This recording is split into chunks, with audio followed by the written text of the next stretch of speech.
Welcome to A Corporate Time with Tom and Dan. I'm Tom. I am Dan. You know, I'm really bad at self-promotion, especially when it comes to this show. Yeah. So I'm going to do my good due diligence. I'm going to do my good stuff right here. YouTube, search Tom and Dan Live. Subscribe. That really helps us out. If you're not subscribed, you're not helping us at all. I don't care about you. You're not helping us. But if you happen to subscribe, then I'm going to be really happy. I'm going to be like, oh, you matter. Thank you for doing that. Also, we're live on Twitch right now, twitch.tv/ same thing, Tom and Dan Live. Tom and Dan Live, everything Tom and Dan Live. Yep. There you go. I did it. I should do that on the beginning of every show. Why can't I remember to do that? Does it even matter? Apparently in my brain, I think it matters because I think if I say it more, then more people when they start the show. But you know what? I like this show. Oh, they have a video component to the show that's really good. They spend a lot of time on it. Yeah, you know what? I think I would like actually to subscribe to that. And if you're not a BDM and you want to be a BDM, at tomanddan.com, it's easy to subscribe to become a BDM. Mm-hmm. There is a pay scale that you could choose from $195 to $1095, depending on how much you love us. How much you love us. We The throw love that- meter. love us. I like throwing that guilt on you about like how much do you love us? You know what I think is reasonable? $7.95.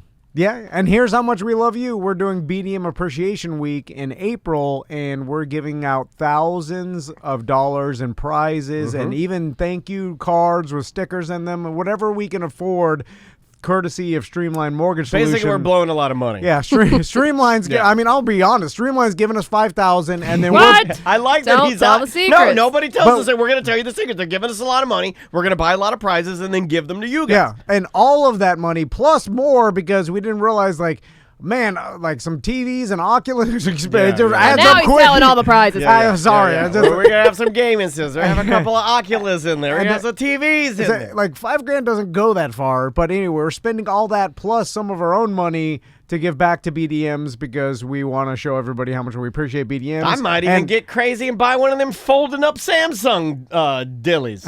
What? Those little foldable phones, I might just buy me a Samsung Foldy phone? and give it to a listener. Here, take this foldable phone, you piece of ass. And full transparency, we're just doing this so we can get more BDMs into the community, and we want to show everybody, like, hey, become a part of this group. And make we care. you guys that are already BDMs, we just want to share the love with you and thank you. Yeah. It's a nice way of us to say, hey, thank you for sticking with us. We'll stick with you if you stick with us. And please make sure your address is correct. If you're already a BDM, just go to tomanddan.com and search your profile. Make sure that your address is the right one, because if we can't send you the stuff or it doesn't get to you, then you're screwed. Yeah. Some of the people in the chat room are They're requesting prizes. are asking. Okay. They are What do they requesting the. You know what?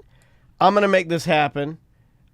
Sam, if you could assist me in getting this gentleman in our Twitch chat room's address, Big Doug, a millionaire in our Twitch chat room, says, I want Dan's balloony Untuck It shirt that his mother gave to him as her last gift for Christmas to him, and I will give you that shirt. Okay, all right, I hate yeah. that shirt. Oh, That shirt Tracy is, wants the racist statue from Tom's house. You got it. We You got got a it. French witch. Okay. Everything must go. Let's just start giving everything we got. Well, Give it all you got. Write that down. Write down, give it all you got. I'm well, going to write it down, and then I'm going to tear it up and throw it away. anybody watching us on Twitch, you got, okay, I'll put it out there. Tell us what you want. What do you want? It's on the table. Email us what you want, and your address, we'll send it to you. Tom, if we can. I Sing love that Spice idea. Girls, tell me what you want, what you really, really want. No, I'm not going to do it. No, that's the one thing he won't do. Damn it. That's the one thing he won't do. A lot of people don't know this. I know this.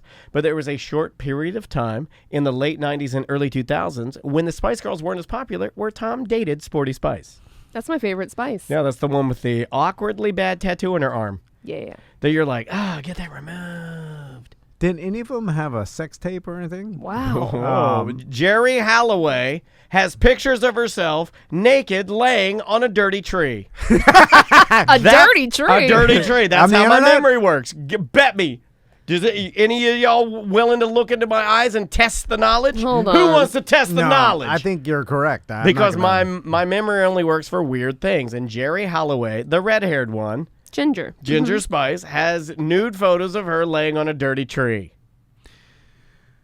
So, my sons have been watching The Simpsons, like I told you on the show before. Yeah, they're little old men now. And I like it. I do too. Because it's Little old nostalgic men. to me because I watched The Simpsons, and then even though the content is by far worse than what I would be afraid for them to watch on YouTube, you know what I'm saying? Like if I heard what the Simpsons jokes were on these YouTube video gamers, I would be like, no more. Well, at least the Simpsons, though, their jokes, you say they're worse, but I would make an argument that at least an intelligent writer crafted a concept around those jokes, and they were telling, there's a message in there somewhere, whereas YouTube, my argument would be, because I thought about this for a while, and I know your boys are into The Simpsons. I talked to Tommy a little bit about it. They're like, oh, we're all in. And I'm like, that is really neat. You've been gifted something great. I don't think you need to look at the negative on this. Those YouTubers that are doing, what are they doing? They're doing nothing.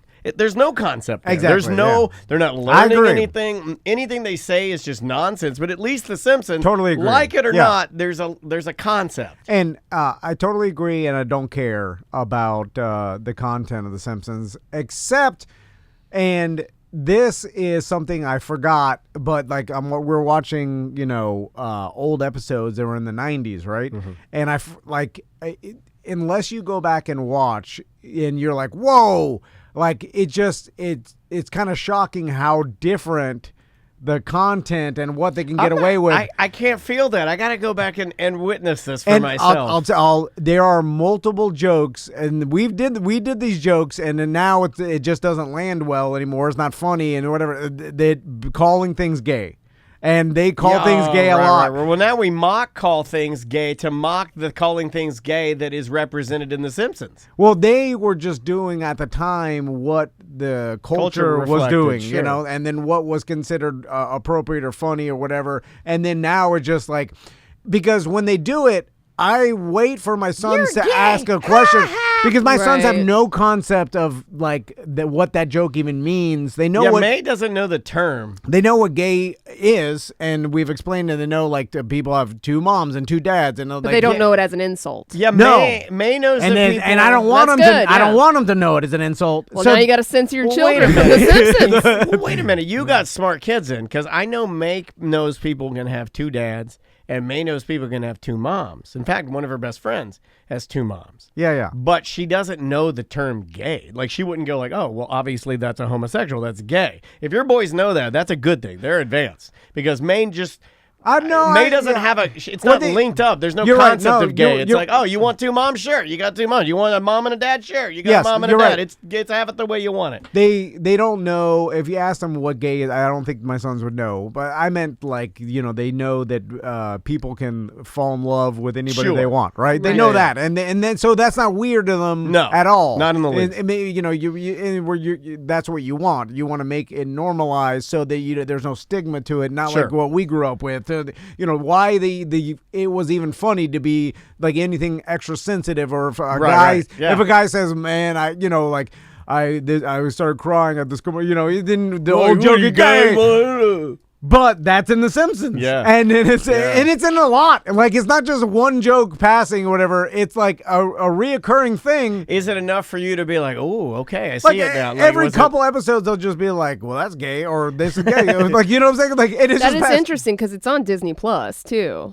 And you would think that Disney Plus would edit it out or something. I don't know. No, you only edit when you're told. You only edit when someone complains. But I don't think that point, you leave it alone. And my argument is not to edit out or whatever. I'm surprised no one's complained. And because from the now.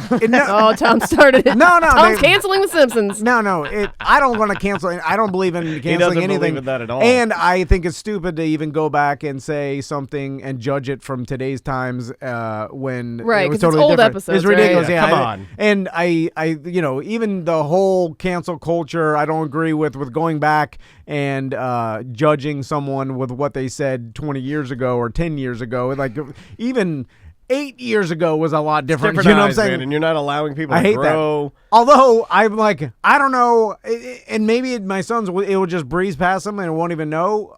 But it was curious to me because I was like, oh, that's a joke.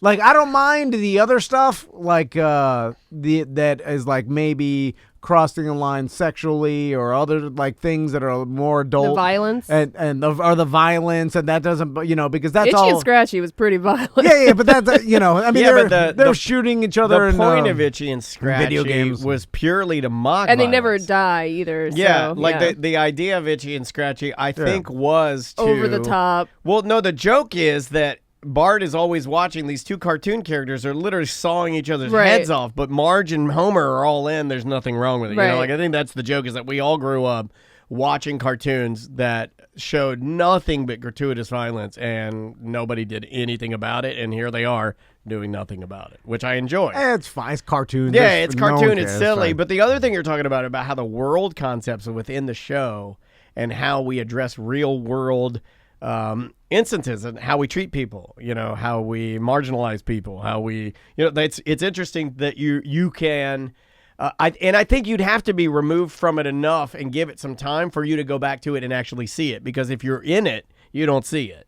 No, because you're in it. Mm-hmm. It just it was interesting that it's like, oh yeah, this was funny at the time. Now, not I wish so much, I knew the years of we all this. Did you changed. look at the actual date of the published episode? Because that would be interesting too. If you could dial it down a little bit and see, like, this was a Simpsons from '97. Yeah, or, late '90s, early 2000s. I mean, we were yelling out "gay" back. 2009. You know what I'm saying? Like, it was still like, we thought it was still funny. I mean, the only reason we say anything is because we think it's funny, right? There's nothing else behind it. It's just like, is this funny? But now, but it's again, like, look, it's not as funny anymore. But again, analyze that. Doesn't to even yell that was never. It was always more of a mock of the guy. Yes, calling it gay and less of an actual. Like, what is gay? Nobody knows. Of course, no, that's the thing. Well, but it's one particular thing. But we're mocking how dumb it is if a guy says something sensitive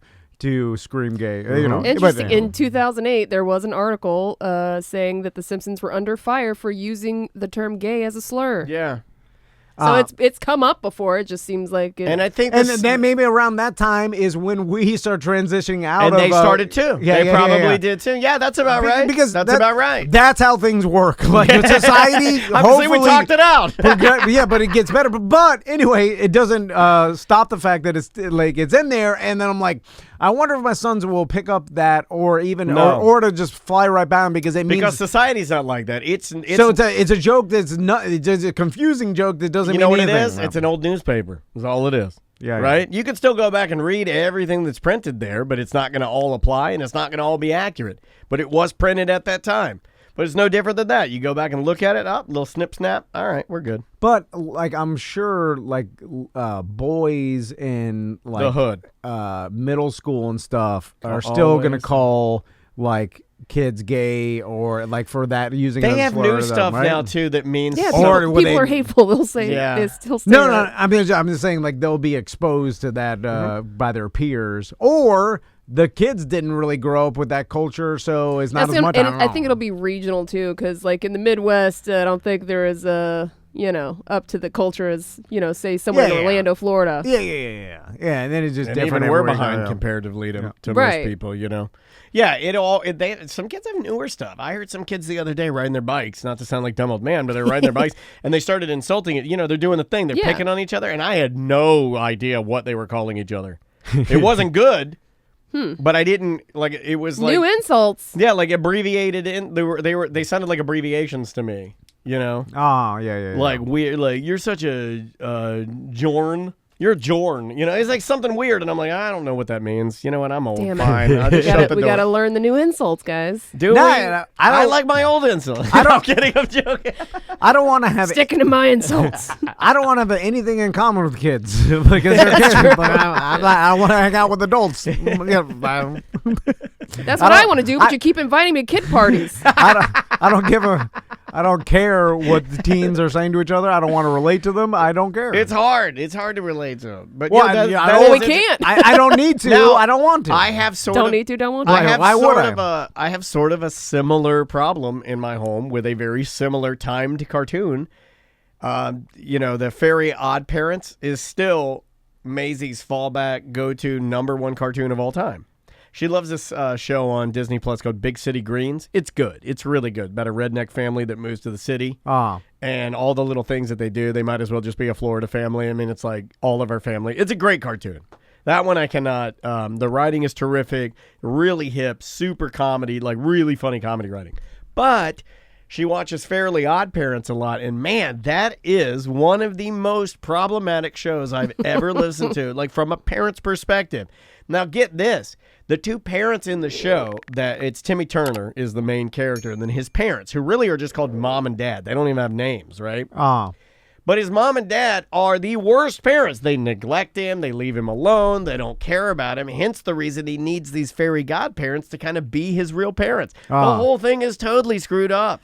It's not good, but exactly what you're saying. A lot of the little things that they say, they throw little concepts in there that are just like, it's as a newer parent, I look at it and I go, is that good? Do I need that on there? Is that okay? But it's not dated in the fact, like, this is current. There are dated concepts. Yeah. Yeah, there's a little bit of, like, the thing you're saying about, like, oh, that's effeminate. It's more of a kid show, not like The Simpsons, but the adult jokes still are harsher than any adult jokes you would ever weave into a modern-day cartoon. You know what I mean? Like, it's still spicier than it should be. Like, at least for me, when I listen to it, I'm like, damn, that's... I don't think you'd be doing that now. Some of the caricatures they draw are a little caricatures, Like, you could make an argument, did that need to be drawn like that? Stuff like that. Yeah. Although, I go back to, I'm like, man, we were exposed to so much adult content when we were kids that it's What do you think is the craziest thing you saw as a kid that you still remember to this day? Do you have something TV-wise or movie-wise? I mean, that, like, traumatized me? Yeah, I still talk about, mine was that Monty Python scene where the guy is running from the women, and they're like, naked, they're topless, and their boobs are bouncing, and he's being chased by them. And I remember seeing it. It was one of the only times as a kid that I was like, I should not be seeing this. Why am I seeing this? Yeah, there was nothing off the table that I couldn't watch. There was no censorship at my house. Yeah. I mean, anything goes, if you know what I mean. Yeah, my mom and dad were pretty good about it. I've told the major stories in my house. The biggest one, though, was there was a Chuck Norris movie. I still haven't been able to figure out which Chuck Norris movie it was. I think it was Chuck Norris or Charles Bronson. Remember that guy? Oh, yeah. It wasn't Dirty Harry. That was Clint Eastwood. Charles Bronson was, what was the name of his...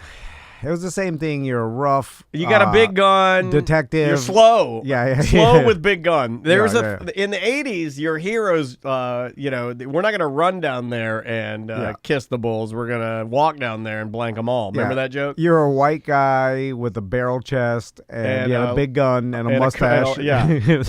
You were Death Wish. Thank you, DJ Axis80 from our Twitch chat room, twitch.tv/Tom and Dan Live. Dirty Harry. Like, you only had one move. No, Death Wish. Yeah, you only had one move, which was the wind up, like, over exaggerated punch. Where we're like, oh! The kabong. Yeah, and you punch. You pistol whip a guy now and again. Yeah, but you're always holding a gun on people.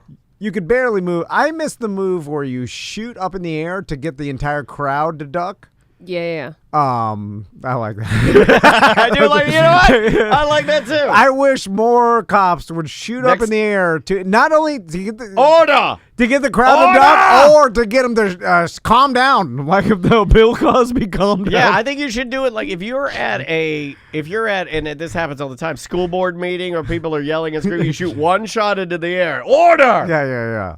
Because it will shock everybody to be like, oh, God. Oh, my God. Where's that bullet coming down? Yeah.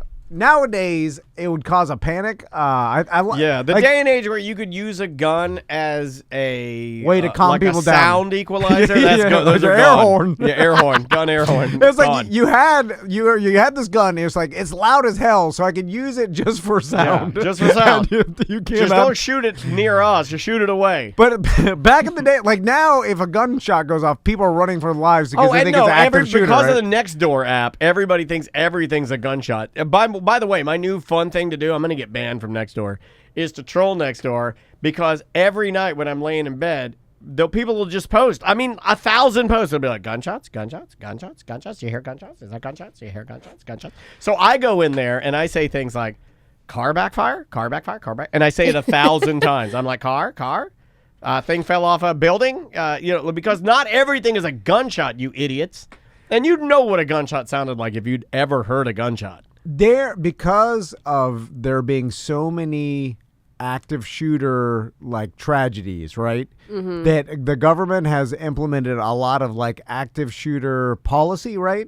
And because of that, I see a lot of Facebook posts about like there's an active shooter at this particular location, and then I hear nothing else about it, and then I'm like, well, there it is. Obviously, it wasn't an active shooter. And then, but what was it? Like, how do you get that confused? A guy with a gun? Is it just a guy with a gun? But Could be. But that's a guy with a gun. He's not actively shooting anything, right? Because everybody has been given the ability to report things, we are getting people reporting on the Nextdoor app multiple guns. These people don't even know what a gun sounds like. They just hear a loud noise, and they're scared because the world is a scary place right now, and they're yelling gunshots. And that's what angers me, is that we should just take Nextdoor away. It should be eliminated. You don't need to be yelling gunshots into your computer all day. Well, it's not helping anything. Yeah. It's not helping you. It's not helping the police. It's not helping your neighbors, your next door neighbors, which is the point of the app.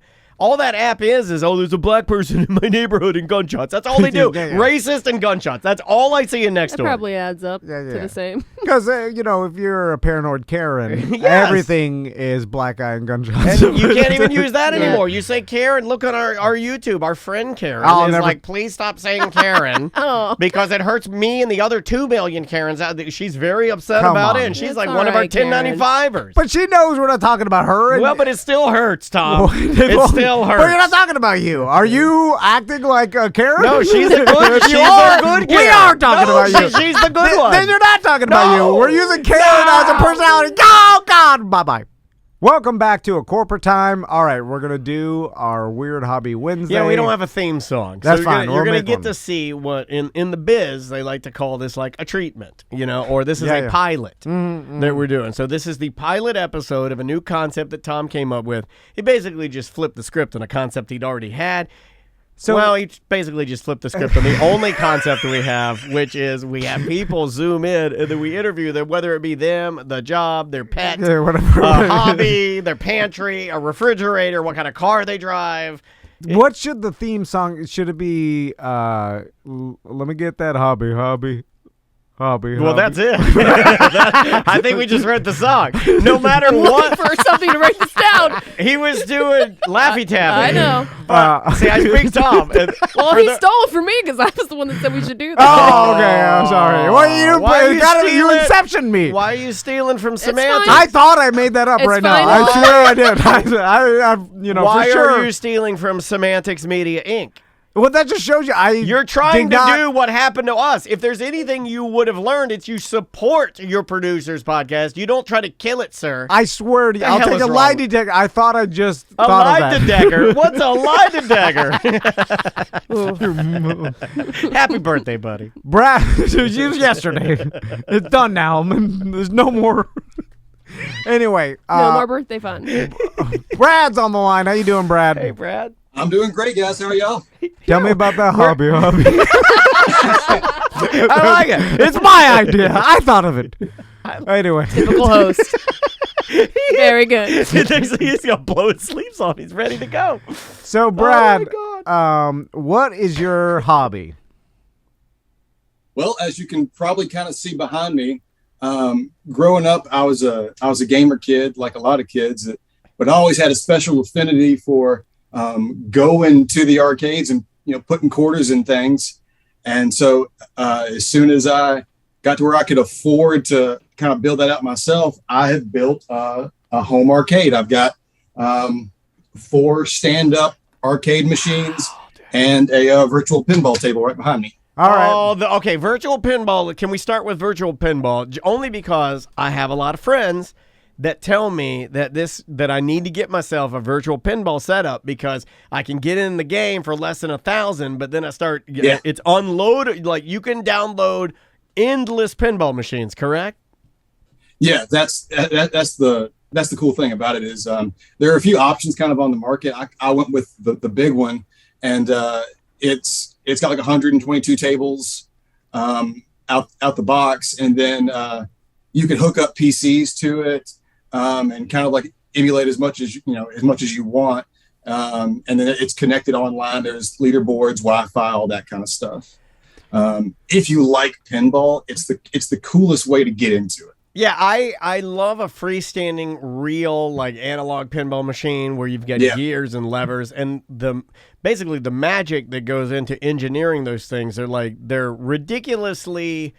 I think you and I like them because it's a lot of effort for really nothing. You know, like a pinball machine is a lot of little bent metal and little hand-painted things for literally nothing. A lot of moving parts, just a whack a metal bar. Yes. Up a slight incline. Yeah, it is a waste of time, but these digital ones are crazy, man. So what was the first machine you bought, and kind of walk us through like how you got into this? This was your hobby. So what was the first machine you bought?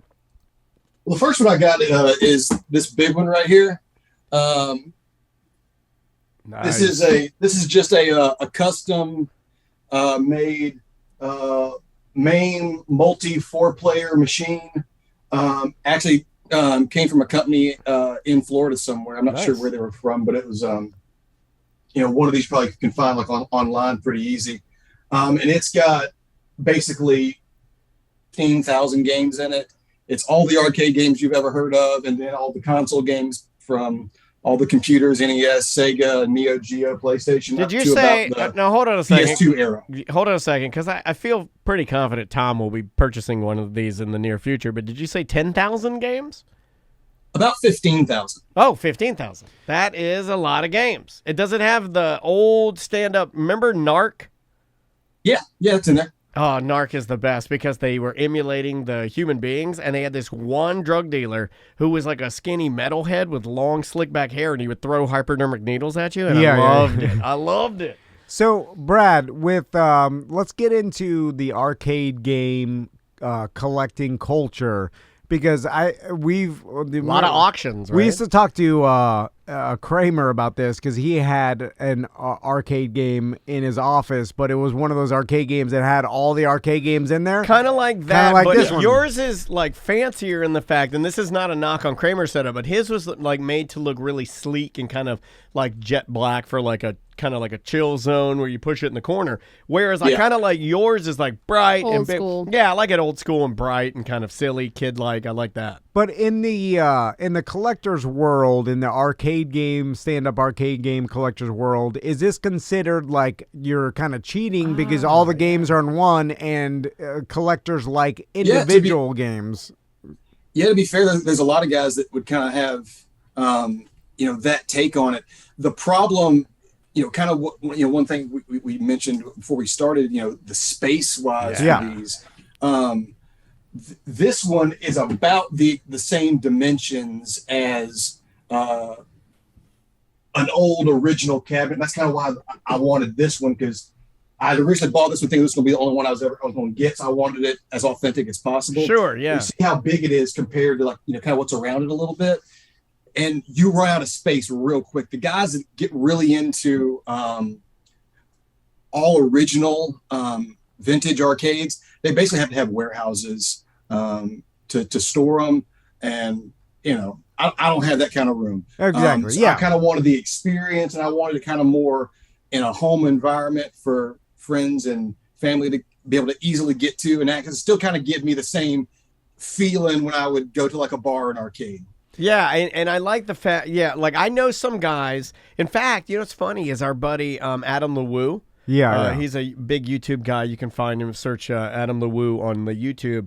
But he was just in what he considers the best 80s themed Airbnb, and it has a whole room with like 20 different arcade games spaced out like a true arcade. So when you rent the Airbnb, this comes along with it. Yeah. Pretty great idea, and really cool that you can, and the fact that they're getting used is cool too, because you want them used. You don't necessarily want them just stick them in a warehouse and collect them. I mean, you might, but there's a lot of maintenance on those old machines. So just like, your mopeds and whatnot, if you don't use them, I mean, even if you do use them, there's a lot of maintenance you have to do on them. But if they just sit, the wires corrode. I mean, terminals break. How much of this did you have to do a lot of work? Let's talk about that aspect of the hobby. Are you just purchasing things, or are you putting some sweat equity into this where you're having to like track down maybe some stickers to make the outside look good? Are you having to like download certain things or do any maintenance on any of the machines? No, and that's one of the reasons I kind of went this route is there's no maintenance. It's all digital. Even this big one, it's running a Raspberry Pi computer in it. Nice. So I can add USB controllers to it if I wanted to play like some of the old SNES games and whatnot. That's awesome. But these are all, aside from this one being a custom unit, the rest of these that I have are actually relatively mass market. There's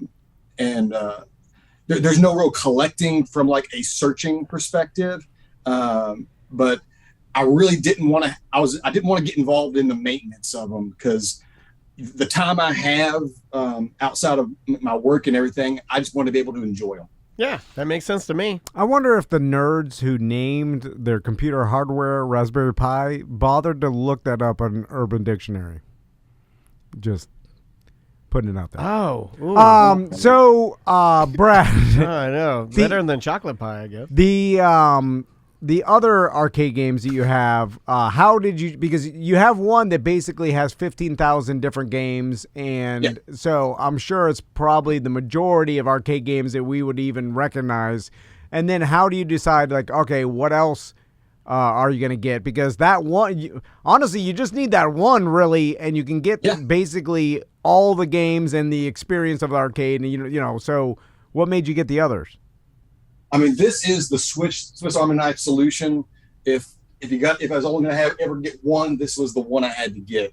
And then just the exact question of, why waste money on duplicating games? And I've tried to minimize that as much as possible. But what I was trying to accomplish with everything else is giving a more full arcade experience. So the other games I have, if you notice, this one it's got your standard joysticks and buttons. But if you remember from being in the arcades, there'll be some games that might have a racing wheel, trackball or spinner, something like that. Yeah. So what I have in my other games, the second one I got was this Star Wars right here. And I was really nostalgic for that because I remember it from being outside a movie theater when I was a kid.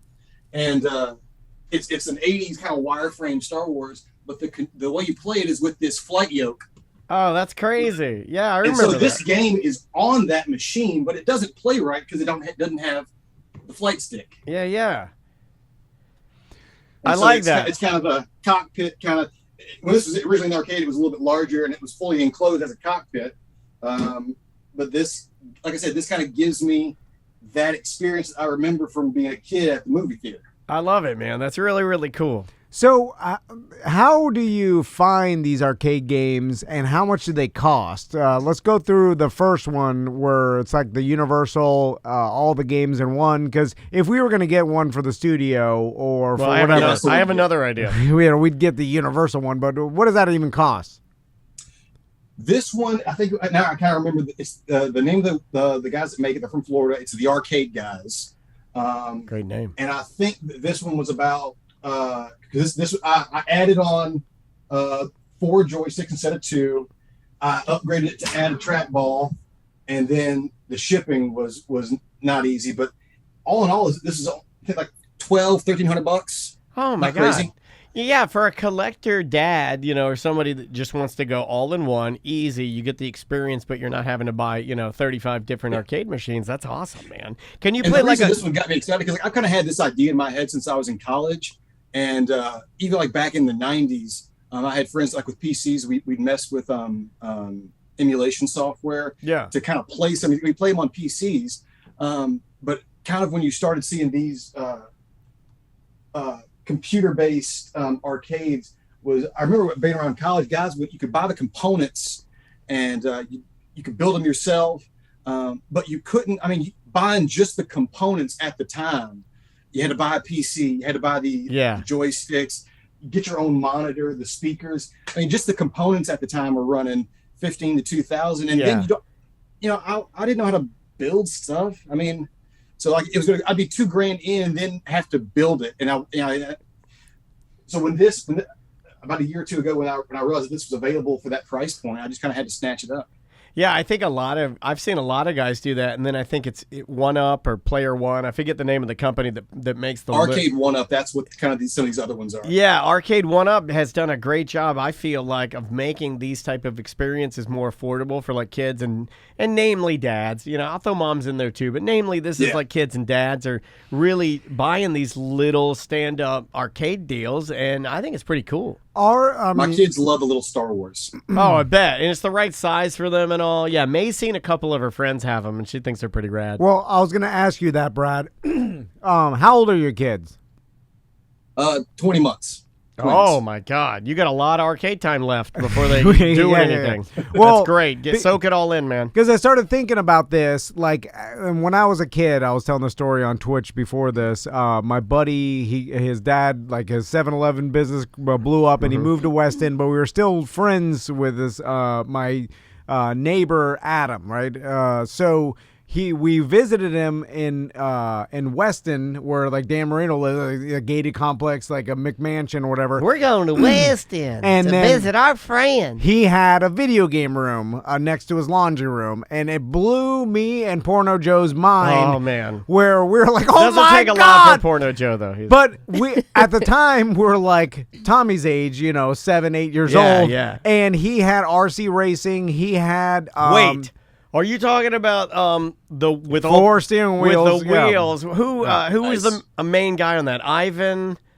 Something like Baja 1000. Yeah. Who was that main guy on that on RC? I love that game, man. And it blew our minds, and we couldn't believe it. And we thought we were like, well, you are the richest person in the world. You are the best. You have the most I've ever seen a kid have. Norm is killing it with the Teenage Mutant Ninja Turtle stand-up, the Simpsons arcade stand-up, and my favorite, Gauntlet, where you'd hear the guy go, "Wizard needs food. Wizard needs food." So my point being, though, fast forward to 2022, Brad, I feel like if I brought my sons, Tommy and Max, over to your arcade room, they'd look at it and they go, What is this? We have VR. Yeah. I played VR on Oculus, and that is way better than this car. Well, speaking of which, we have 25 people that are in SJ Design VR's VR room specifically for Tom and Dan. There are 25 people, and they're watching us live right now. Hello, everybody in VR. They're in the VR world. They're in the world. They're in the meta. They're watching us, and they wanted a shout-out. In fact, they're close to Sam. I know. Get him away from me! I can feel them. Yeah, they're all like over your ghosts. boobs. Yeah, they're all over your boobs. Yeah, all the ghosts swarm. I have always wanted to be an ant on Sam's boobs, just crawling around. I go down in the cleavage a little bit, get warm, pop back out, say hi to the sun, pop it down the cleavage. They are VR ghosts swarming your boobs right now. Anyway, so Brad, I feel like more dads our age would appreciate the stand-up arcade more than kids because we can't sit down. We're too stiff. We have to stand. They don't know what it is. Yeah, and because the games are so superior and just have you played VR? I played a VR fishing game last night that's cartoon. It's called Bait. Anybody can get it. In fact, if you got a VR system, get it. We'll play together.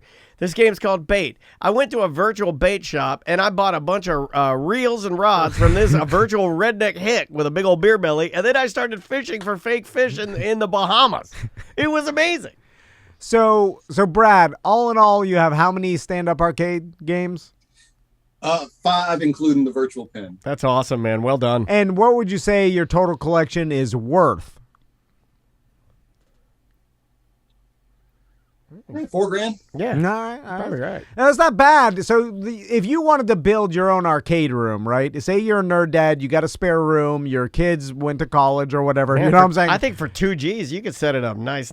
Like, I'm guessing, Tommy will stay, but Max will be out when he's 18. So Max's room, I could turn into an arcade room. Guess what Maisie told me last night at dinner? I've never been happier. She said she would stay and live with me and groom dogs. I said that's perfect. It's pain pills. I'll get you some pain pills. It's perfect. That's her.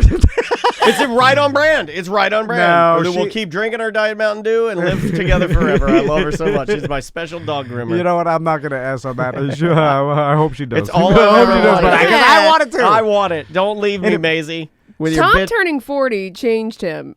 He likes this guy's hobby, which I thought he was going to crap all over. He came in soft on it, didn't he? He came in soft on it. Soft now. And now he's wishing the best for you and Maisie living well, with you. He's never wished the best of me. In fact, just yesterday, he wished Maisie bought our show and bought me out and stomped my soul. Yeah. Killed me good. And last night, I looked the Grim Reaper in his cold did. black eyes. Yeah. I knew he was coming for me. When somebody's lighting 40 candles on your monkey bread cake and you're sad. yeah. Then I'm like, you know what? I'm going to stop essing on everything. And then, I need friends at my funeral. I don't care who comes. I'll be dead. Don't exist anymore. Hey, man, great job. Thanks for the time. Congrats on the collection. We love it. And yeah, keep building it up. If you get anything else, man, let us know. Yeah, what's your dream arcade game? Like, what is one that if money was no object, you'd get?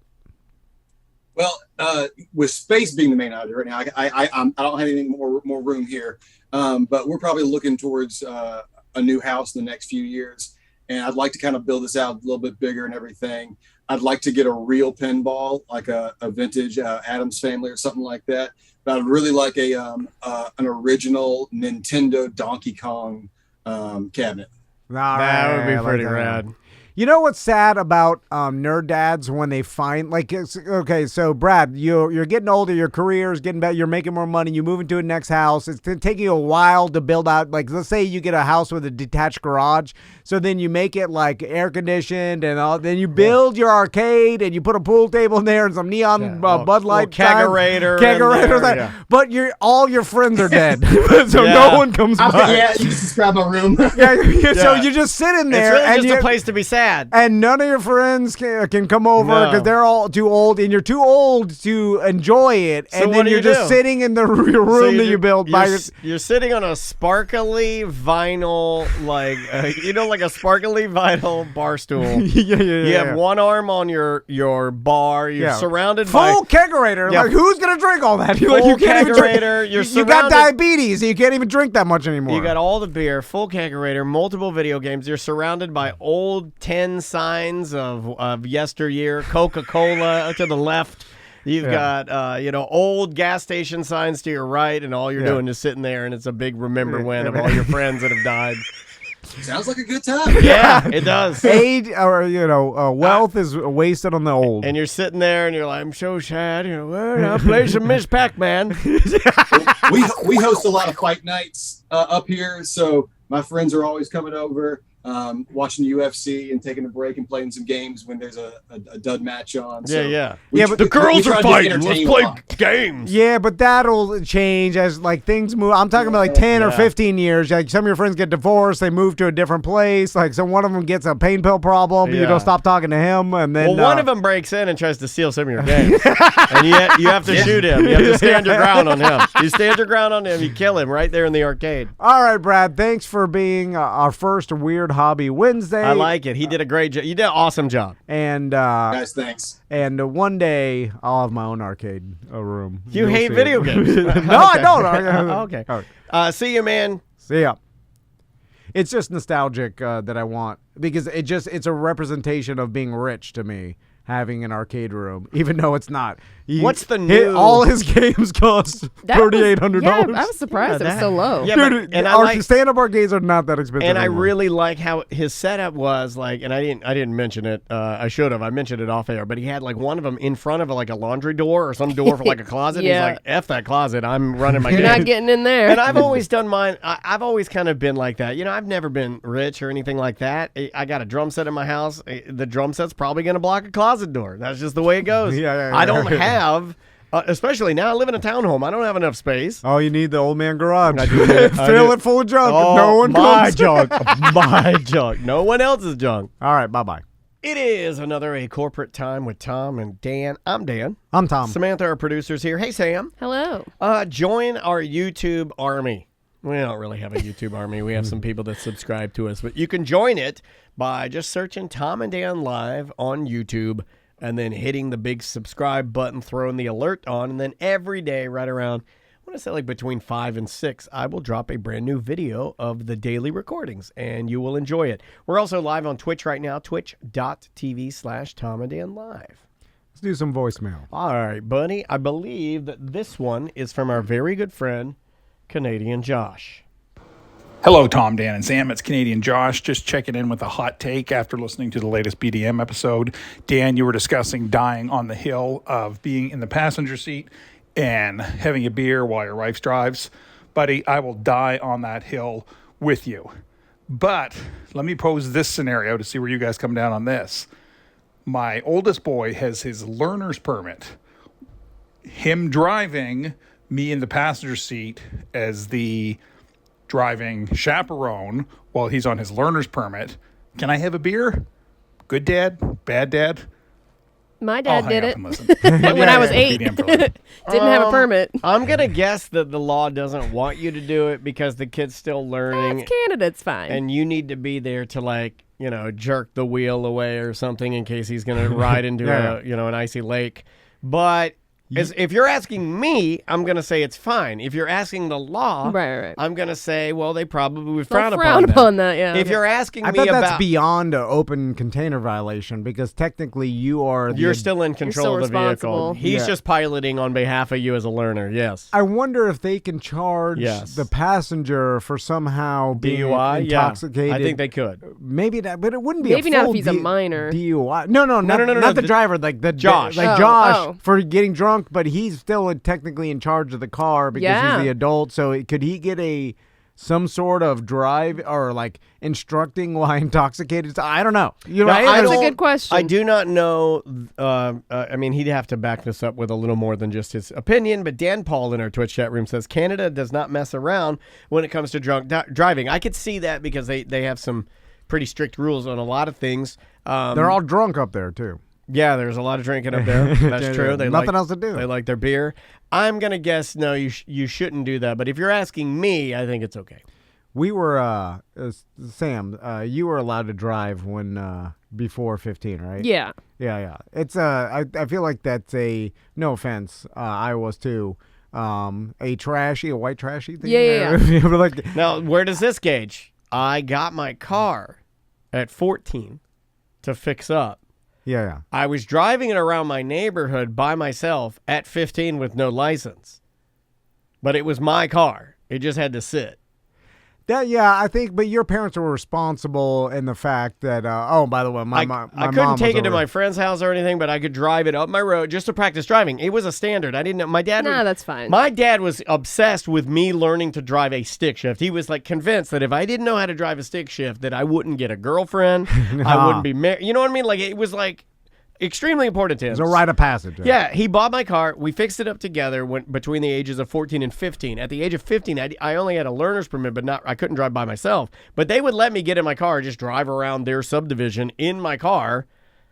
You know, it was fine. Yeah. That's good. I mean, that's fine. So I think we all did that. That's crazy that we all did that. I was driving my mom's van up to the pharmacy to get her cigarettes at like 12. That's cool. See, I give you the I tip of just the park hat. behind. That's cool. And then I'd park behind. I'd go, and then I'd tell the old man that she knew. I'm like, here for mail-in vans. He's like, here we go. I like that.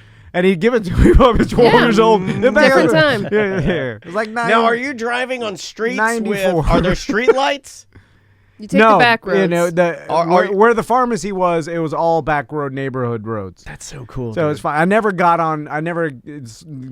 was too afraid to get into street lights. Your brother was so, because I use him as my version of you when you're younger for some reason, but I'm picturing a small van boy with I'm just trying to picture you driving. Were you able to see everything like an actual adult or just way too small? No. I was old enough to see over, at 12, 13, I was, old enough to reach the pedals and everything.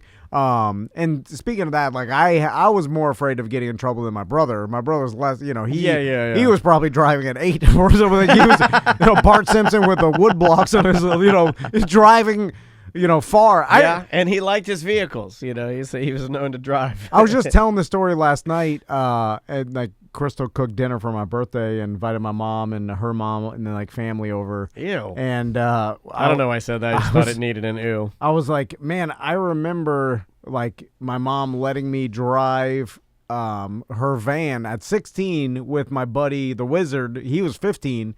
And drive up to a trailer, a dirt bike and four-wheeler on a trailer up to like Brooksville to go to Croom and I'm like, I don't even think. I mean, did we bring food? I don't think we were like, we couldn't remember. We didn't bring a tent or anything. We slept in the van while I was running. Yeah. And then my buddy David, I had an 82 16. Rabbit, the same car I'm telling you about. At 16, me and my buddy Dave got into my 82 Rabbit, unreliable car with a bad alternator. We loaded it up with a couple of things, shirt, pair of pants, and we drove to Key West and we camped.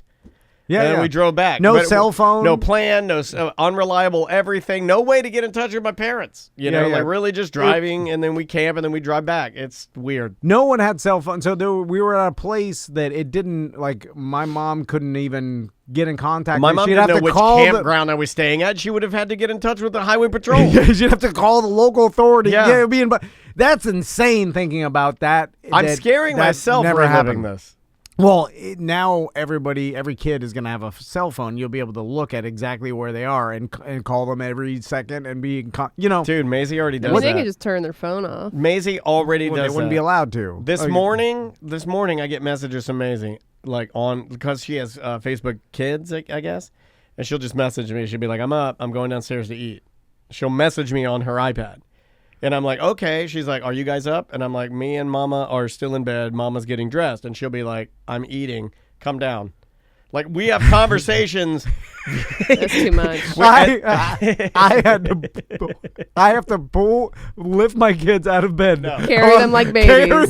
She does that to me. The breakfast table and then put them on the. Leave them alone. They don't want to get because they stayed up too late last night because Daddy's birthday. Yeah, but I'm like, now we're late, and they were driving at 8:26. We left the GD house. Why do the kids have to stay up late for your birthday? They want to. They're partying with Daddy. How do you party with 6 and 7-year-olds? They wanted to listen ecstasy. They wanted to listen to Bruno, and I didn't want to party. I thought you hated Bruno. You were done with it. I do hate it. But after he had to listen to Bruno on his birthday. I know. After our birthday dinner, then they were like, let us stay up and we're gonna perform the whole Encanto soundtrack for you, Daddy. And then like they took a shower. Then after the shower, they're like messing around. So it was 9:30 by the time they even get to bed. And then it's like.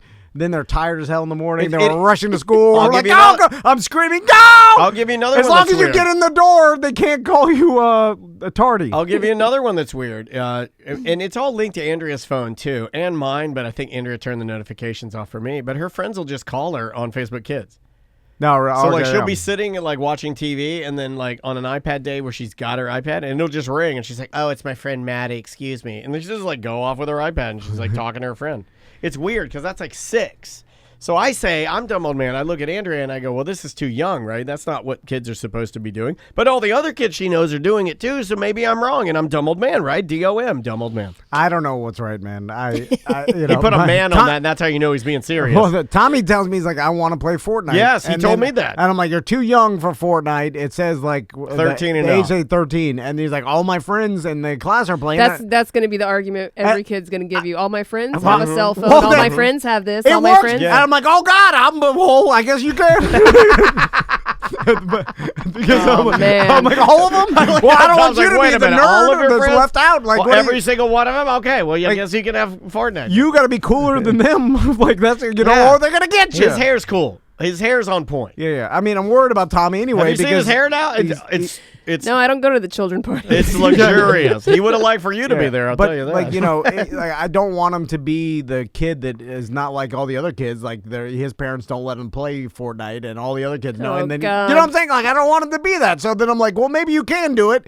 I don't know. I don't know what the hell I'm doing, Sam. What do you ask? A doctor? You don't My have doctor kids. wouldn't even give me testosterone. You do not have kids, but you do have good motherly instincts. I've told you this before, and I'm not saying it to make you sound old or nothing, but I trust you because normally you just do the opposite of how you grew up, and then it's good stuff. So what is your opinion of this? Is it Fortnite? At 7.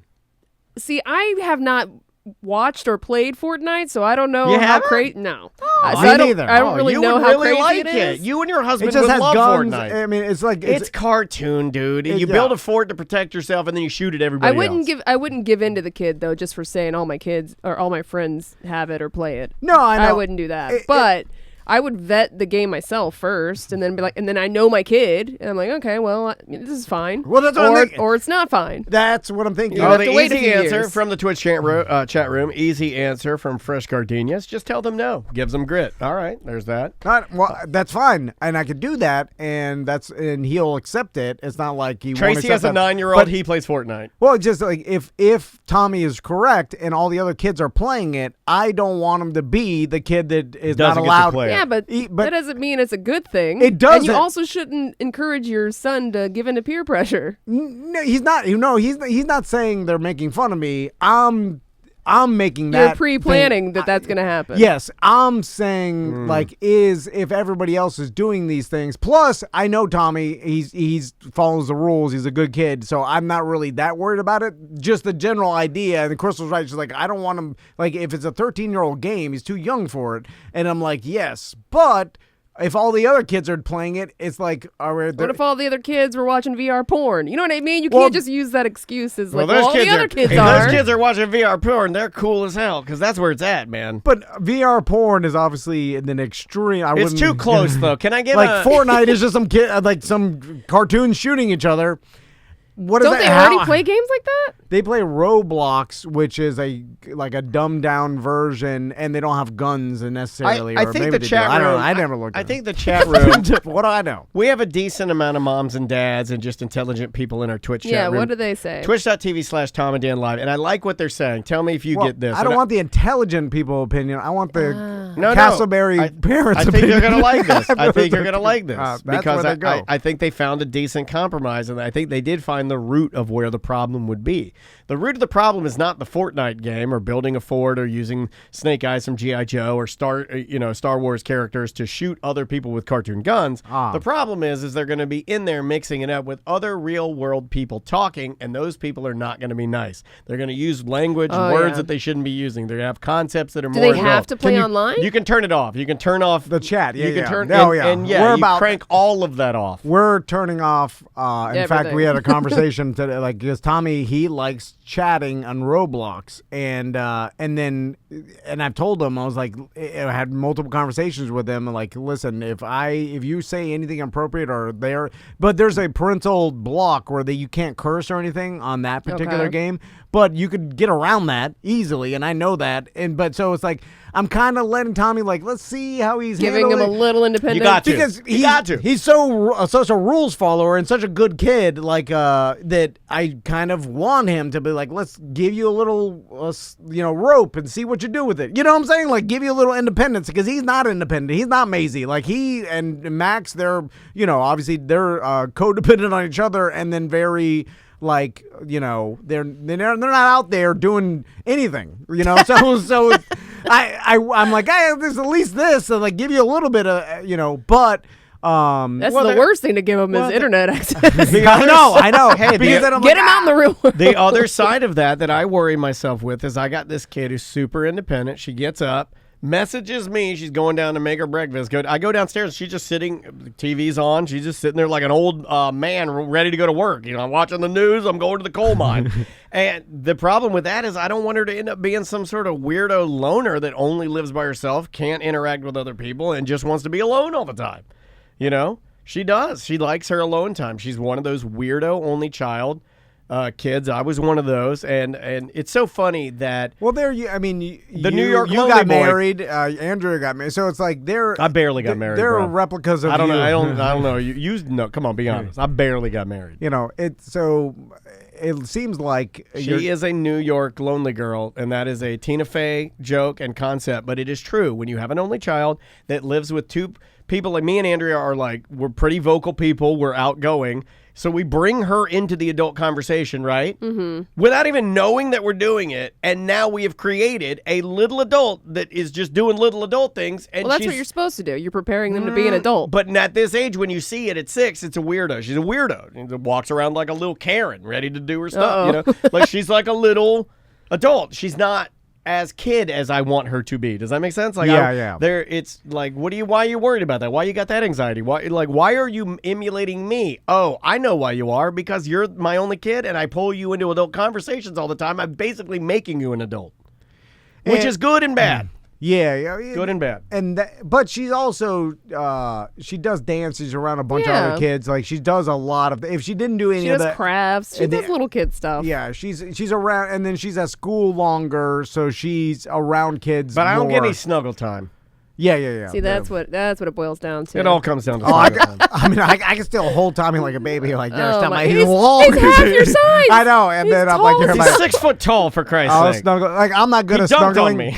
Yeah, he'll snuggle with his mom. Like every day, Crystal wakes up and then calls the boys over to snuggle with her. Hell I thought no. they were in the bed already. Hell no. Sometimes Every she morning calls when I Max. get up, I call Maisie at her place of work, and she says, "All right, don't bother me at work again." And she hangs up in my face. Is Max sleeping in his own bed now? He usually sleeps all night. He'll just come in the early. He's the morning. cool Look at dude. Max. He's a cool dude, though. It's just personality type or whatever. I don't know. Tommy gets afraid in the middle of the night, and then I don't know. I wonder, it should stop. It would. But then it's like Is he still scared of the booho? no. There's nothing really triggering it. It's just he's like, I just get up in the middle of the night, I wake up, and then I come to your bed, and then we don't stop it, so it just continues happening. Let's try this one because it's on topic. This is Tom's Kids Reviews. Hey Tom, can you get your kids to do a review of the fake chicken nuggies from KFC? Post that on Facebook or something. Have you seen this? No. They got plant-based chicken nuggies now at KFC. I got to tell you, if they're frying them if they're professionally frying them, I have high hopes.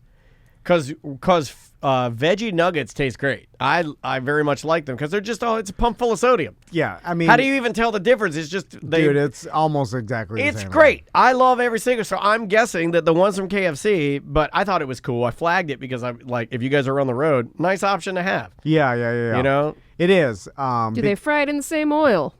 I don't think they would be. I don't think they would do that. Technically, they're not supposed to. Yeah, I don't think they would do that. Well, Tommy started eating meat recently. I was gonna ask you. Because I saw What's a he lot. eating? Here. He I ate a didn't- ham sandwich the other day. That's Maisie's favorite. She loves ham. And then he had a Lunchable, like the deli meat Lunchable. He ate that, sweet, and he sweet says, processed meat. I'm a meat eater now. Crystal, why is he it's breaking doing that? Crystal's heart. Why is isn't he it? doing that to your sweet, sweet mommy? Why you got to do that? She, as true to her word, she's like, well, it's his choice. So that's all I wanted, But But she I know cries. it breaks her heart Yeah. inside, and it gives me great joy. Was he eating steak with I you saw last a lot night? of steaks. I saw a lot of steaks. That's a step too far. Yeah. I think. A step too far. That's the only step. my- Steak for every meal. But my steak is bleeding, and Yeah. like Yeah. he'll That's the good part. I squeeze it right into my mouth. he'll eat a ham sandwich with some Miracle Whip. You know what I'm saying? But That's a solid Sammy. a bleeding steak was a little bit like, I was like, you want a piece? He's like, no, thank you. I'll get there. yeah. But he's- Working on it. So Yeah, let's have him try the old KFC Beyond Meat nuggets. I bet they're gonna be good. and plus they eat veggie chicken nuggets all the time, so They're used to it, yeah. They're gonna be like, this is good. They're also like me. They're just like, I don't know, they're good. I can't God really. damn it. Veggie chicken I nuggets know. and chicken nuggets. I mean, we buy both. Like she don't know the difference. It's not like the real chicken nuggets are made of Yeah, the they're best gross. premium Yeah. quality. It's pink slime. Yeah, it's pink slime. It tastes identical. It's just sodium and fat, right? The reason they taste good, it's just some sort of weird Get a sodium fat Yeah, nugget. just cut it into a dinosaur and squeeze the salt into it. I'll eat it. It's Yeah, fine. Let's try this one. Hey, Sam, Tom, Dan.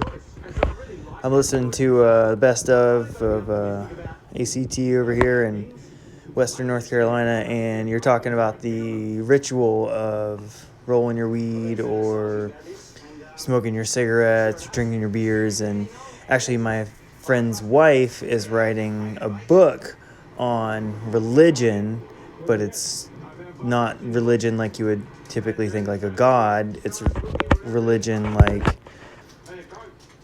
rituals. So like going every Sunday to the same bar to watch your football team, or the same Tuesday to play your trivia, or pull out your rolling tray to roll your weed, and how it's actually growing into people our age not having a religion per se as far as a god. I took a class on this, and basically what I think she's writing her... sorry, sir. I'll help. I'll take it from here. I took a class on this, and whereas there has been a decline in standard religions of like religious dogma. Sure, but the rituals and the things that people do that might take on like a category of superstition are still there. You know, we still do a lot of. I still do a lot of it. Most of us do. You know, like without even really knowing it. There are little things that you do, little rituals. Little superstitions that kind of guide you throughout your day, and you use those things to give you a level of comfort to live your life, right? Yeah. So I find that stuff fascinating. It is, baseball players, and the class that I was taking where it really got interesting, they were talking about just culturally how Latin baseball players, your more, your brown guys playing the baseball, have a lot more Catholic rituals, and they tried to go based on the globe what the different rituals would be. In Africa, you're going to maybe have more of a tribal component to it. Where we still have things here that are tribal, but they've just taken on a newer form. Yeah, and it makes sense if you look back and you're like, well, it's all based on ancient human, right? And we all, our diet, the best diet is what we used to eat 100,000 years ago, right? It was like, well, this is what you used to eat, a little bit of meat. It was hard to get meat, and then what you could find, fruits, veggies, whatever, like that. Seeds. Yeah, give me the seed. I'll be a seed man. And protein when you found it, but it's rare, and it's probably good to go a long period of time every once in a while without eating, like the whole fasting thing. You know what I'm saying? Like because that's what humans did. Because guess what? There was no food for like 12 hours or maybe a whole day, and then you ate a lot. You know what I'm saying? So all these things that we're trying to hack our bodies now, it's just based on how we evolved, right? And so I'm sure, like, we evolved as humans to do the same things over and over because that was like everything had to be done. So in the morning you get up, you do this, you find like the women would go out and collect these things, and the men would go out and set the traps to try to hunt, and then you come back and then you have like a fire, like a little get together at the fire and do your dance or what, it's like, and then you just did the same thing every day, and then so that's my favorite part of the day, man, when I'm dancing by the fire. So as humans, we probably like ritual. Hence why we've adopted so many different religions and over the time, and that seems like a prevalent thing. It's not like we're still into that kind of thing, and it's probably more of like what this guy said. We're into the ritual, and religion just gives us a pathway and like has a book like, okay, here's the ritual that you should follow on this. But most people have now just kind of gotten into their own ritual, but everybody needs that ritual to be mentally healthy because it's all based on what we evolved into 100,000 years ago, right? 100% agree. And testing my memory, my favorite Soundgarden song is the song Ritual. And I believe you can only find it on the Pump Up the Volume soundtrack starring, who was that guy? Slick back hair. Pump Up the Volume. He had a pirate radio station. The feds were trying to track him down. Christian Slater. Yeah. There it is. And I think Ritual is on that. See, I think it is. Daniel's really good at ritual, like, and repetition and like schedule. I am horrible at it, and the more I do it, the better I live. But it's hard for me to get into steady like routines and like rituals and things like that. Yeah. How about you, Sam? Did you have a lot of that growing up, Dan? Like structure and like routines and schedules? Yeah, I think I think that's why. Well, you had church every Sunday. And that's the thing. Yeah. I think that naturally, I was born into a family where I had no choice but to understand the ritual or the repetition of things, because every Wednesday my mom would practice organ for the church, and then every Sunday I was obligated to go to church. I've been to more church services than probably any thing I've ever been to, right? Just because of the way my family was structured with my mom being a church organist. So yeah, I knew, we were locked into those sort of things. And she was also a teacher. That's very structured, so everything we did, she was also a correctional officer. That's very structured, so there was a lot of structure. Yeah. And I thrive under that. Like now Maisie, I understand, and this maybe comes to the independence. I guess I had a bit of independence too, but she is very structured. Like May thrives when, if she doesn't have dance after school, it's like a bit of mental chaos. She likes having something to go to. It's like, oh, I know exactly where I'm going, and there's comfort in knowing where you're going, right? In the ritual. A lot of people, for a lot of people, and I think that's what you see when you get the ritual, is that you see the comfort in it. You see that there is value in the comfort of just, it's set in stone. I know I'm going to my workout. Those days are probably easy for you. And that's why you thrive on Tuesdays and Thursdays sometimes, because your mind's already, there's no thinking going on, right? You have to work out, you have to get that done, and you have to get home. Yeah. There's no thinking in that. So then it frees up your brain, and that's why a lot of times you'll call me during your workouts or after your workouts and go, hey, I got this great idea. I think that you actually thrive in that, because remember, every decision you make and every ritual or routine that you have takes away something you have to think about making a decision for later. And you only have a finite amount of decisions you can make every day. Yeah. So if you pre-plan all of that, it just frees up your brain. It's true. It sounds like a stupid self-help book. But I also I push against having everything planned out, and I want some spontaneity, and I agree. I don't go to bed at the same night every night. But do you get mad at it? You're like, I'm not going to bed at the same time every night. Yeah. It's probably not good for me, though. Ritual. And then it's like, you can leave some wiggle room for spontaneity. Yeah, but I think it is good to have a somewhat of a plan throughout the week, right? Yeah. My whole month is planned out this month. I'm like, oh my God. Well, so much. My year is basically planned out. Right. It's like there's a couple weekends we have nothing to do, but for the most part, is like every weekend. We have a 12-month calendar on our garage door that it just has. It's just filled. And I went the opposite, because you had no structure or boundaries growing up. I didn't either, but I went the opposite, and I craved structure. And I have time anxiety too, so that's interesting. So I think that I overcompensate for that, and you undercompensate, and you don't plan anything. Yes, yeah. And it definitely. But you can do it because you've Yeah. changed a lot in the last few years, where you've implemented the calendar. You know what I mean? Yes, Well, I had to. Yeah, it was destroying my life. That's what I'm saying. The chaos Slowly of it. start adding other things as a quote unquote routine, even if it's once a week.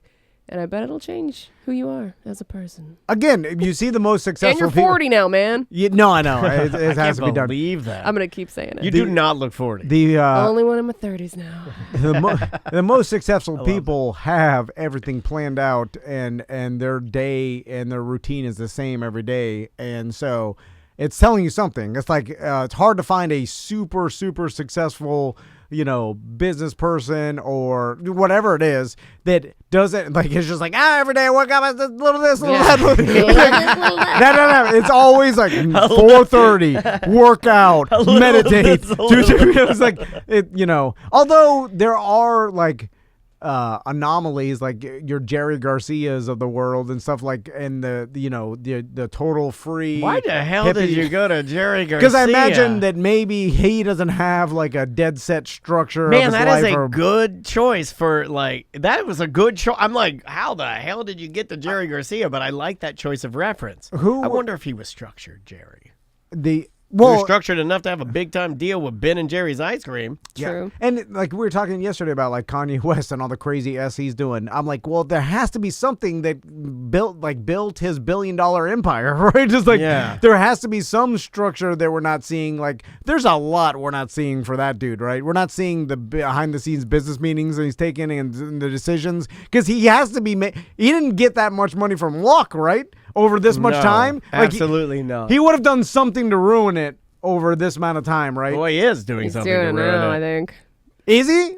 But that's how he made $1 billion. Is it not by harassing? Let me ask you this. They said the same thing about the MAGA hat. They're like, oh, you ruined his career. That's a little different than personally stalking and harassing. But wait a somebody. minute, maybe Not we're looking at by this society's standards. I know that's terrible, isn't it? Society It's got entertainment to them. more mad about the MAGA hat than they did about this. Well, yeah, and that's insane. But maybe we're looking at this with the wrong lens, right? Think about it like this. maybe he's doing everything that normally we would traditionally call crazy and say would ruin his life. But social media has given him like it's almost like it is almost like a Chinese finger trap, the toy, right? It's like the crazier he gets and the more he does the traditional aspects of things that we all know as humans would ruin your life, but you put those on social media and it's not happening. It's just that it's engineered wrong, right? It's like if he weren't Kanye West, everything that he's executing would traditionally tear your entire life apart. But because he is Kanye West and he's already super famous and has that fame, it has the exact opposite effect. It just makes him more popular, which is really people sad. Are like romanticizing it, like it's cool or cute. And even it's me like, to a point. Like I use pictures of them and like. What if your ex, like you're trying to separate yourself from that person, and they buy a house directly across from your house, and they're sending you a truck bed full of not only just roses, but dirt and roses, and you're making like really vague threats on Instagram. Yeah, come on, man, that is not cool. I don't know enough about what he's done to even speak on it, but I'll say, it's not good. It's also assuming Kim Kardashian isn't in on it, right? Which and if she is, then she's a terrible person. Well, that's why I don't know enough to speak on it. Or she's just manipulating the media? Because all this stuff that they're... Well, I think Sam's looking at it from the standpoint of you're making me feel for you. And if you are in on it, like that makes me feel like you're breaking my trust as a fan. Or I'm not a fan, but I get what you're saying as a human. You're also creating this fake drama about something that's very real. Like there are men out there that do stuff like this and like stalk women and harass them and their new boyfriend or whatever. And it's not a cool thing. You're not proving your love to her. Yeah, it's scary. Yeah, I mean, there's been tons of instances where it gets violent and crazy and stuff. Although, like, Kim Kardashian, maybe like I've been doing this whole our family drama has been televised for 20 years plus, and we have created situations that have probably been just for entertainment. And I'm not saying this is one of them, but it's a possibility. It is, yeah. Based on her history, is like. She could have, and then Pete Davidson could have a total, like, she could be like, hey, this all, like, the media eats all this stuff up. We're headline news all the time. We're on TMZ. The blow if that's a the case, then that is trash. Yeah, but maybe they think that. Trash. But think about it, right? Maybe they think that because they're in it. They're too deep in it. Well, they've created. They can't separate it. It's not even real. Yeah, it's not even real because they've even changed how they're willing to look at it. I think with a normal human lens, with a very pure. And you don't see good or bad in social media. No social media, just with a pure human lens, you can look at this and you'll be like, this is bad, right? Everybody would say that. This is a bad iteration. But she's in that world. So she's created a different idea about what the whole thing is about now. She could rationalize it in her head and say, this is my art. Yeah. Like, and how can you really argue? This is the way people communicate. This is how business gets done now. I see a lot of people saying that, right? Like, this is how we do things now. I'm like, really? Okay. This is she could be rationalizing, like, this is our entertainment. This is how we make our money. We are out there on tabloids and we are out on TMZ and our drama is I could see that. Is the art of it. I mean, I don't think, well, unless it's super, super contrived because he's shared like screenshots of her like specifically asking him not to speak on their situation right now and he's like sharing it to everybody. I mean, again, that could be contrived too. I don't know. Be all part of. I mean, think about if you didn't know the show and you didn't know me and you heard me make some jokes about Crystal that I do, you could be like, "Oh my God, this guy's horrible! Like, how could you say that about your wife?" I do say that to my wife. A grown man confront me about this, about like not appreciating the way I speak about my wife to the public or whatever. Yeah. And in his world, what I'm doing is horrible and horribly disrespectful to my family because that's what he's basing it on how he feels a man should treat his family. And then I was like, they're messing around. Like she knows, like my wife's business, old man. It is, but also it's like my wife's in on it, and that's between me and her. And so like the way I speak about her, like she don't care. Oh my God, you're Kim and Kanye. So in an extreme, like almost sick level of this is kind of that, right? It's like. Even though you're right, it's sick at this point because it's like you know now it's like a harassment and this happens in real life and cross the line to bring it up. But it could be like I mean things progressive. Look at their show. I mean all their family drama. Let's pretend it is fake. right? Yeah. How does it end? How does this storyline end? Well, it did yesterday, right? Like it ended when he was like, "I apologize, I'm working on but my then he came back communication." in the Oh, evening. did he? Oh, yeah, he's back on. He's back on it. He's right back on it. It ends when he's done promoting his Can't stuff stop, won't stop. that he wants. And Oh, then so you he'll- think maybe when his album comes out, it stops? I bet you it does. And then we'll be It able could, to. yeah. And then everything's quiet. until the next thing. And Until then the next thing he has to promote, like new Yeezys come out. I got new shoes. All right, let's whip up some controversy. What's going on now? I guarantee you, Kim Kardashian's going to be dating some other celebrity in the news, and then Kanye West is going to be dating some. You know what I'm saying? It's all just a bunch of bull. Kim and Kanye, the whole thing is on brand. I look at all of this and I'm go dysfunction, weird.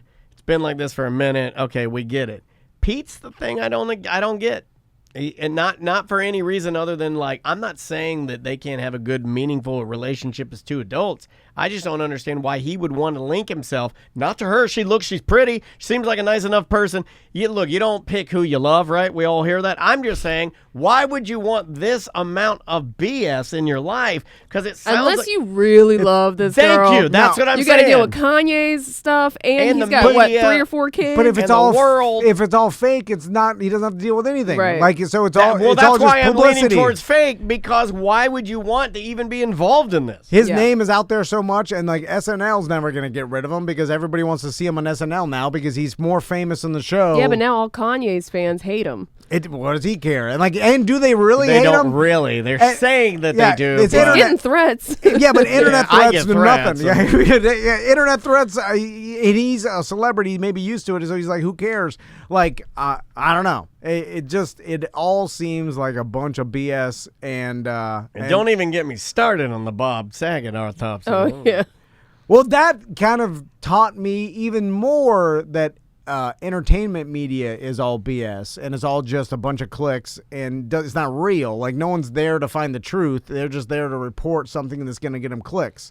And so as long as that keeps happening, so like TMZ doesn't care whether Kanye and Kim Kardashian have contrived all this and it's all Right, just, it's still just a story to them. because they make their money off clicks, and then the more crazy stuff they report on, the more people are clicking it, the more money TMZ makes, and that's it. And so they're not there to get to the bottom of this if it's true or not. They don't give a damn. The Inside Edition doesn't care if we know anything about Bob Saget's head injury. It doesn't matter. They're hoping we make something up. Yeah. Even though that would be horribly disrespectful to him and his family, they hope that because it's just a click. And they get paid through that, and it's just a giant machine of trying to get clicks to sell advertising. And that's it. Yeah, I agree. It's all nonsense. I mean, we saw it firsthand with the own company we worked for in radio. We saw how much the actual method of getting the clicks mattered. It didn't matter. Just get the clicks. Just give me the web hits. And that's the fuel for the machine of advertising. Makes sense to me. We got time for one more. I thought this one was just kind of funny. I just thought it was funny. It's cute. Hey guys, I don't know if it's just my Publix or a couple Publix or all the Publix, but I'm getting a little sick and tired of them not giving White Claw any space in the cooler. I want to get home, have a nice chilled White Claw, and not have to put them in the freezer and then forget about them, then they explode and then it's everywhere, or the carbonation gets out. Anyway, Publix, give a little bit of respect to White Claw. They're killing in the market. Put them in the cooler. Take out the bullshit no one likes. Oh, sorry. That's interesting because my Castleberry Publix always has White Claw. So does mine. Yeah. I just putting this out there for anybody that, you're not, I mean, I have never, I found it odd that this guy, because I got to tell you, over here, if you want cold White Claw, they got it. Like at our Baldwin Publix. I will say, at Baldwin, yes. At mine, over on the east side of Orlando, they do not. Hot. They have it on the shelf. Yeah. Hot shelf. They do that at Target. White Claw? Are you crazy? See, that's fine for me because I put mine with ice. So I'm fine with, I don't even want it to be cold. That ice? What are you, fancy? No, that's a reuniti on ice. That's how I always drank it. I like White Claw on ice too. I like it. By the way, you think this plastic Chinese garbage cup is leaching into your lungs and and you don't wash those every day. I used to wash them, but I got tired of washing your cups. No, I just use the same now one. I just let you use the same one, and sometimes. Well, it's got 4. But sometimes I look in there and there's like gross. Mold in there, like an old hot dog or something. Cruddy around the lip. Yeah, he'll just bang it into the trash can and load it up again. I'm like, you know what? I admire that. Well, fine.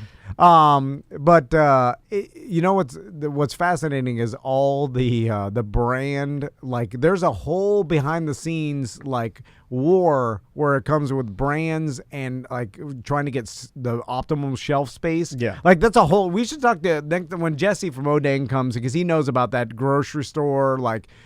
Getting on the best shelf and getting in front of the, because that's a whole thing behind the scenes. I have some pretty negative or hot takes, rather, I should say. I have some pretty hot takes on the stuff that should be there. And for a lot of your thicker craft beers, your big boys, the ones that, your big triple IPAs and any of that garbage, I feel like I love it. Don't get me wrong. I love me. My favorite beer of all time is Bell's Two Hearted. But I don't think it should be in the cooler. I think it should be on the shelf. If it's craft beer and it's fresh, I think it should be on the shelf. If it's more like a Sprite and it needs to be cold because I'm going to open it and drink it fast because I'm an alcoholic, why got to be in the cooler? No. I don't know. I'm not saying that I'm not saying I'm right. I'm just saying what I feel. And I feel like thicker drinks like traditional IPAs, stouts, wit beer, any of that is handmade and it's got grains in it, you can put that lukewarm or cool on the shelf. But if it's like a Sprite in texture, it's got to be in the cooler. And it's all That's business. So like all these big beer companies started making seltzers. So I'm sure that they are like, listen, you stock X amount of our product and this much, so you they stock our fight. seltzer. And they stuff. take other people's stuff down, they put their stuff up. That's what I'm saying. There's all these people that stock the shelves, and that's a whole thing too. And then like they fight about it. We should interview someone. Truly, you gotta have Truly on the end cap. Guy. I got a guy that does stocks, that. Yeah. Like, and you'll see them. They'll like make the end caps, and it'll be a promotion. X amount. August That's used to exactly do this what back, he does, yeah. And then he moved his way up the company. But August just texted me for my birthday the other day. So he texted me too. He wants some advice about getting that room that I got in the Dominican Republic with the pool inside. Well, maybe he's got a wife. It's weird to be texting ladies. Is that so weird? I think it is a little bit, right? Like you text me all the time. Well, I mean, you're my producer, I got to run some things by you. I don't text you things like, hey, shoot me a selfie. August wasn't going to text me that either. Well, I assume that's what he was doing.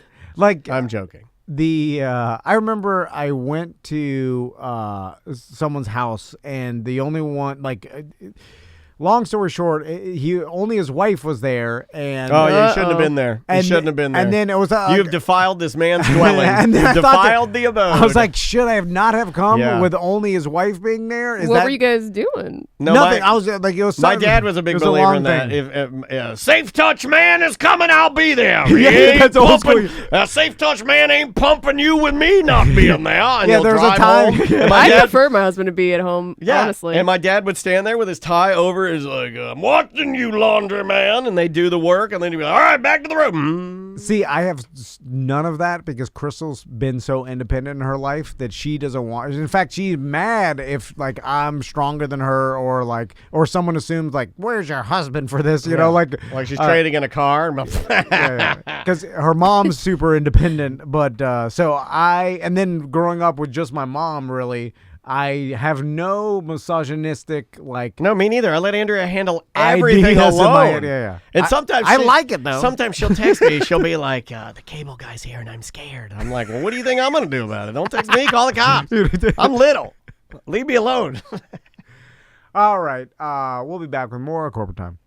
Welcome back to A Corporate Time. We've got a guest on the line we're super excited about. Yeah, we're really stoked about this, and it's one of those times where we knew exactly who the person was, but we didn't have the full scope of who we were talking to. So we do what we normally do as we try to be like intelligent broadcasters. We sat down. We were like, let's dig in and see what our guest, Rob Paulsen, has been in. And then we just pulled up we pulled up the little diagram here and we start going through. What has he not been in? And that is the question. Yeah. What has he not been in? Because the list is endless, so I'm just going to jump to it. You may have known him from Pinky and the Brain. Yeah. You may know him from currently from Animaniacs. You might have known him, Yakko. Could have been The Simpsons. Could have been Cat Dog. Could have been anything Nickelodeon. Could have been a ton of Disney. Toodles from Mickey Mouse Club. Yeah, Mickey Mouse Club. I mean, that was consumed 3 years of my entire life. Well, the number of things. You might know him from his book, Voice Lessons, that you can currently purchase on Amazon, but we are certainly proud to have him on the show. Ladies and gentlemen, Rob Paulsen's on the line. How you doing, man? I am breathing, and I'm not in jail, but the day's not over yet. Thanks for having me.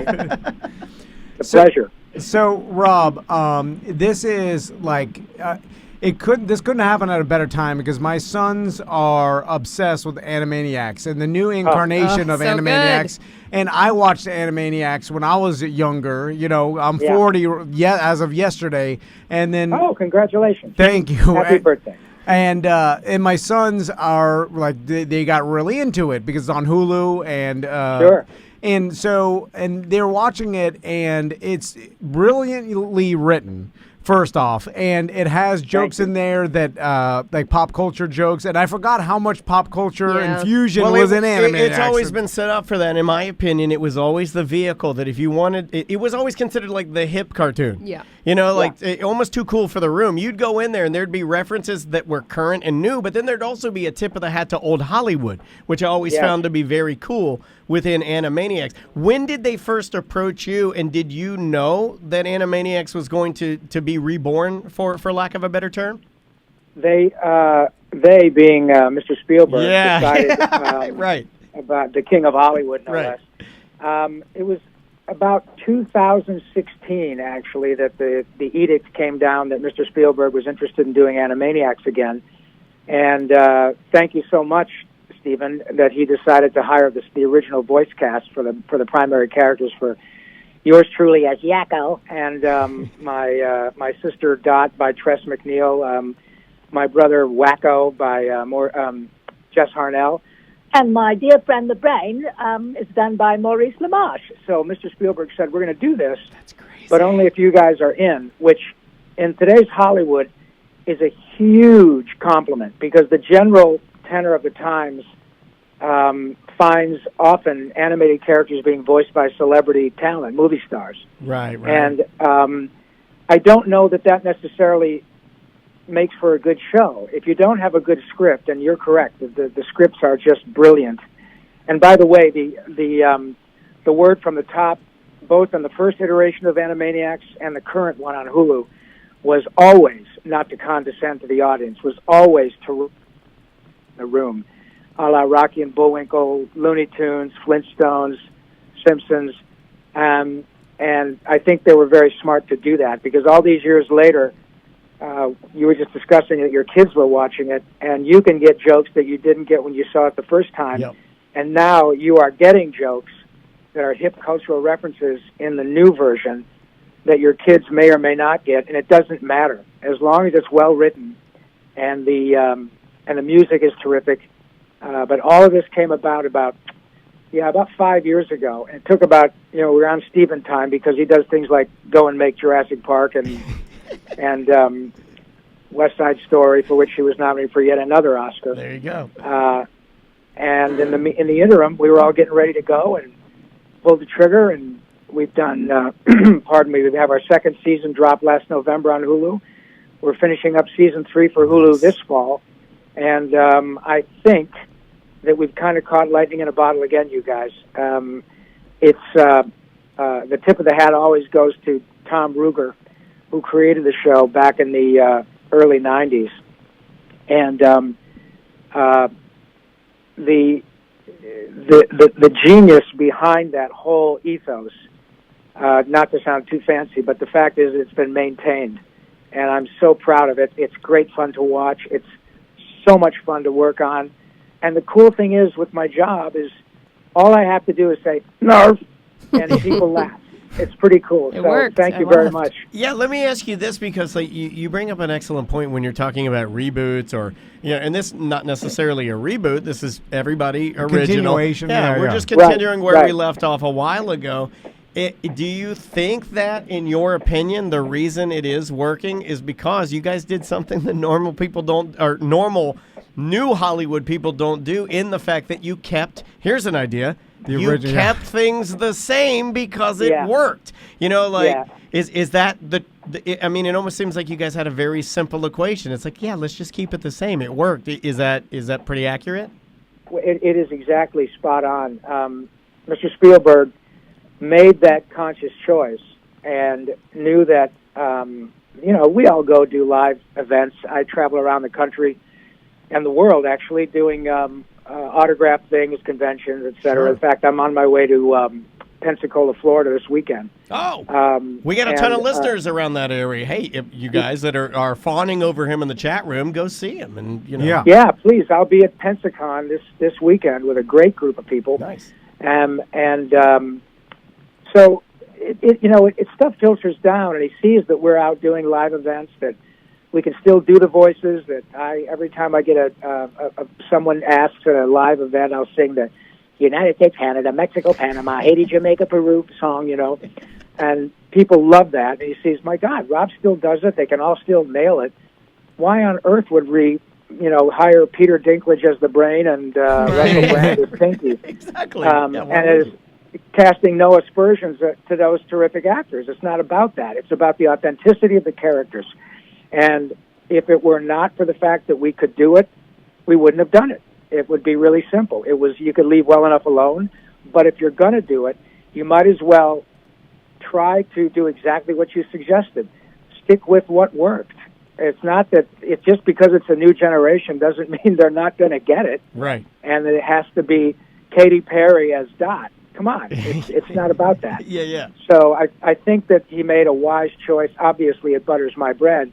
But as a fan, I'm separated enough where I can watch them and be pretty objective, and it's pretty damn good. Yeah, and I like the fact that you threw in Katy Perry, obviously with Smurfette. I get the reference. Yeah. I mean, you don't necessarily need that. You just want the Animaniacs to be authentic and funny, which is what they always were. Yeah, I actually think it's better to leave it as an original character. It almost makes the character stand more alone on its own character merit than it would be to inject a famous person's voice in there. Well, what are you getting? You're actually detracting from the actual character that was written in the first place. So that's that's kind of, I think, the feeling that Mr. Spielberg had. I mean, remember, Stephen is a huge cartoon fan. I mean, this guy helped create Tiny Toon Adventures, Animaniacs, Pinky and the Brain, Freakazoid, was instrumental in all those shows. And he loves it. If you watch that eponymous show that was on HBO a couple of years ago, sure. A documentary, self-titled documentary about Steven Spielberg. About halfway through it, he highlights all those shows. And so they are as important to him as Lincoln or Warhorse or Jurassic Park or E.T. And when you have that kind of juice behind you, it's pretty difficult. I mean, you got to work to screw it up. Right. But I think you're spot on with your suggestion about keeping the characters authentic. And again, let's make it, not again, but I also want to make it clear, I don't draw them, I don't write them. You guys are incredibly kind for making a fuss over me. But without those wonderful scripts, we got nothing. Yeah, but you're smart enough to acknowledge that too, which a lot of people wouldn't do. You know, that's why I think is animation. And sorry, Tom, I didn't mean to. No. Is animation, because entertainment? We work in entertainment. We're podcasters. We have a radio show. Yeah. We've done movies and stuff like that, and dabbled in it on a very low level. Is it a uber competitive business, and can it be a nasty business? It is competitive by nature because there will always be more actors than there will be jobs to fill them, or the jobs for them to fill, I should say. Yeah. So it is terrifically competitive, but not nasty, not at all. And I think precisely because it's not about how you look. Once you start getting your ego involved, where it's about, am I tall enough? Are my teeth perfect? Does my figure look okay? Yeah. Is my hair okay?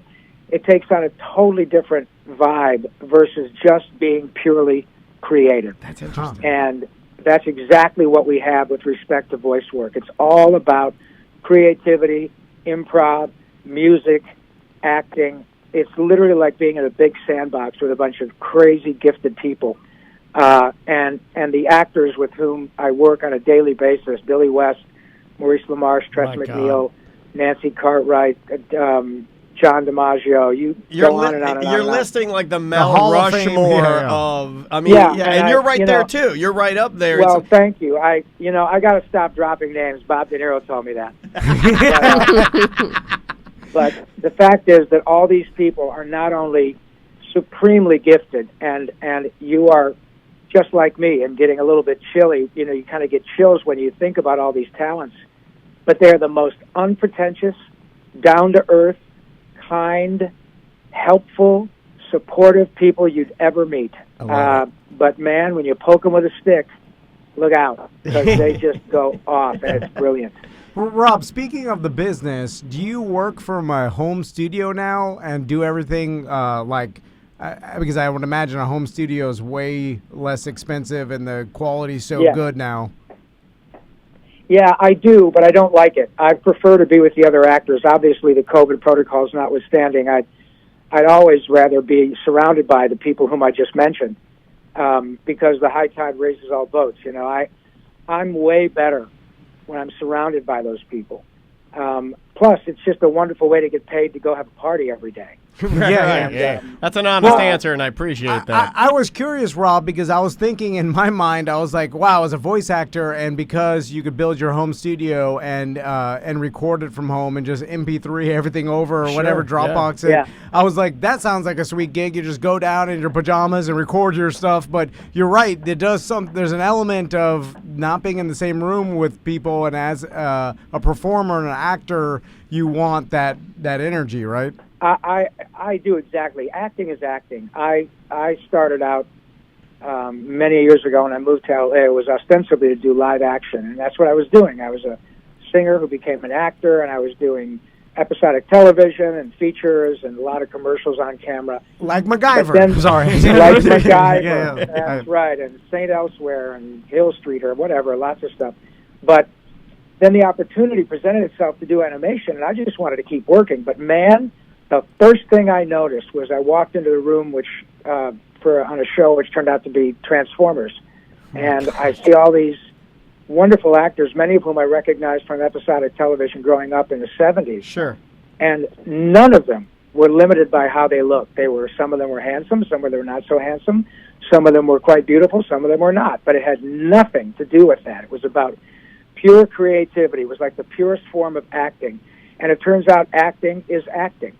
And I am always better with good world-class talent around me. It's pretty hard not to be. Yeah, I mean, you mentioned Transformers. I mean, we've talked about G.I. Joe before on the show. Yeah. Tom has mentioned the character Snowjob. Well, okay, Rob, I got to ask you this because we brought this name up we've been doing this show for a while, long 12 years, 13 years. And it's been a constant thing where I bring up Snowjob because I remember as a kid I wanted the skiing G.I. Joe. Yeah, and I owned him. We had to go to Toys R Us and it never was available and there was pre-internet. We lived in Florida. And I never actually got Snowjob. But as I became an adult, we started talking about it. I would make the joke. I was like, they're making a joke, right? And so let me ask you, Rob, when you did the voice of Snowjob, did you question hey, this is, But that's not what it is. I believe a snow job, not to get too blue with Rob on the line, but I believe a snow job is when you are almost like you're blinded by the snow. Like it's like false information, right? That's like a snow job. Right. You're thinking of but someone would have had to have been like, hey, I know, should we call it snow job? There's listen, it didn't. As I recall, there were plenty of people taking that joke and making it as a deep shade of blue. It wasn't lost on me. The fact is that one of the things that I questioned when I saw a drawing of Snowjob, who was a guy from up, down east, up in Maine and from the Northeast. Yo, Joe, and knowing is half the battle. I remember that guy. But Snowjob was that Arctic soldier guy who was dressed all in white hood, white skis, white weapon, white ski poles, white everything, with a bright red beard. Yeah. And I remember thinking, God, any Ruski worth of salt could pick this guy off from 300 yards. Aim for the blood ring. Yeah, the Shave orange your beard. Yeah, aim for the orange beard. I never thought about just that. Like, hey, Snow Job, why don't you go ahead and shave your beard, you idiot? But no, that was great. That was the first cartoon I ever did.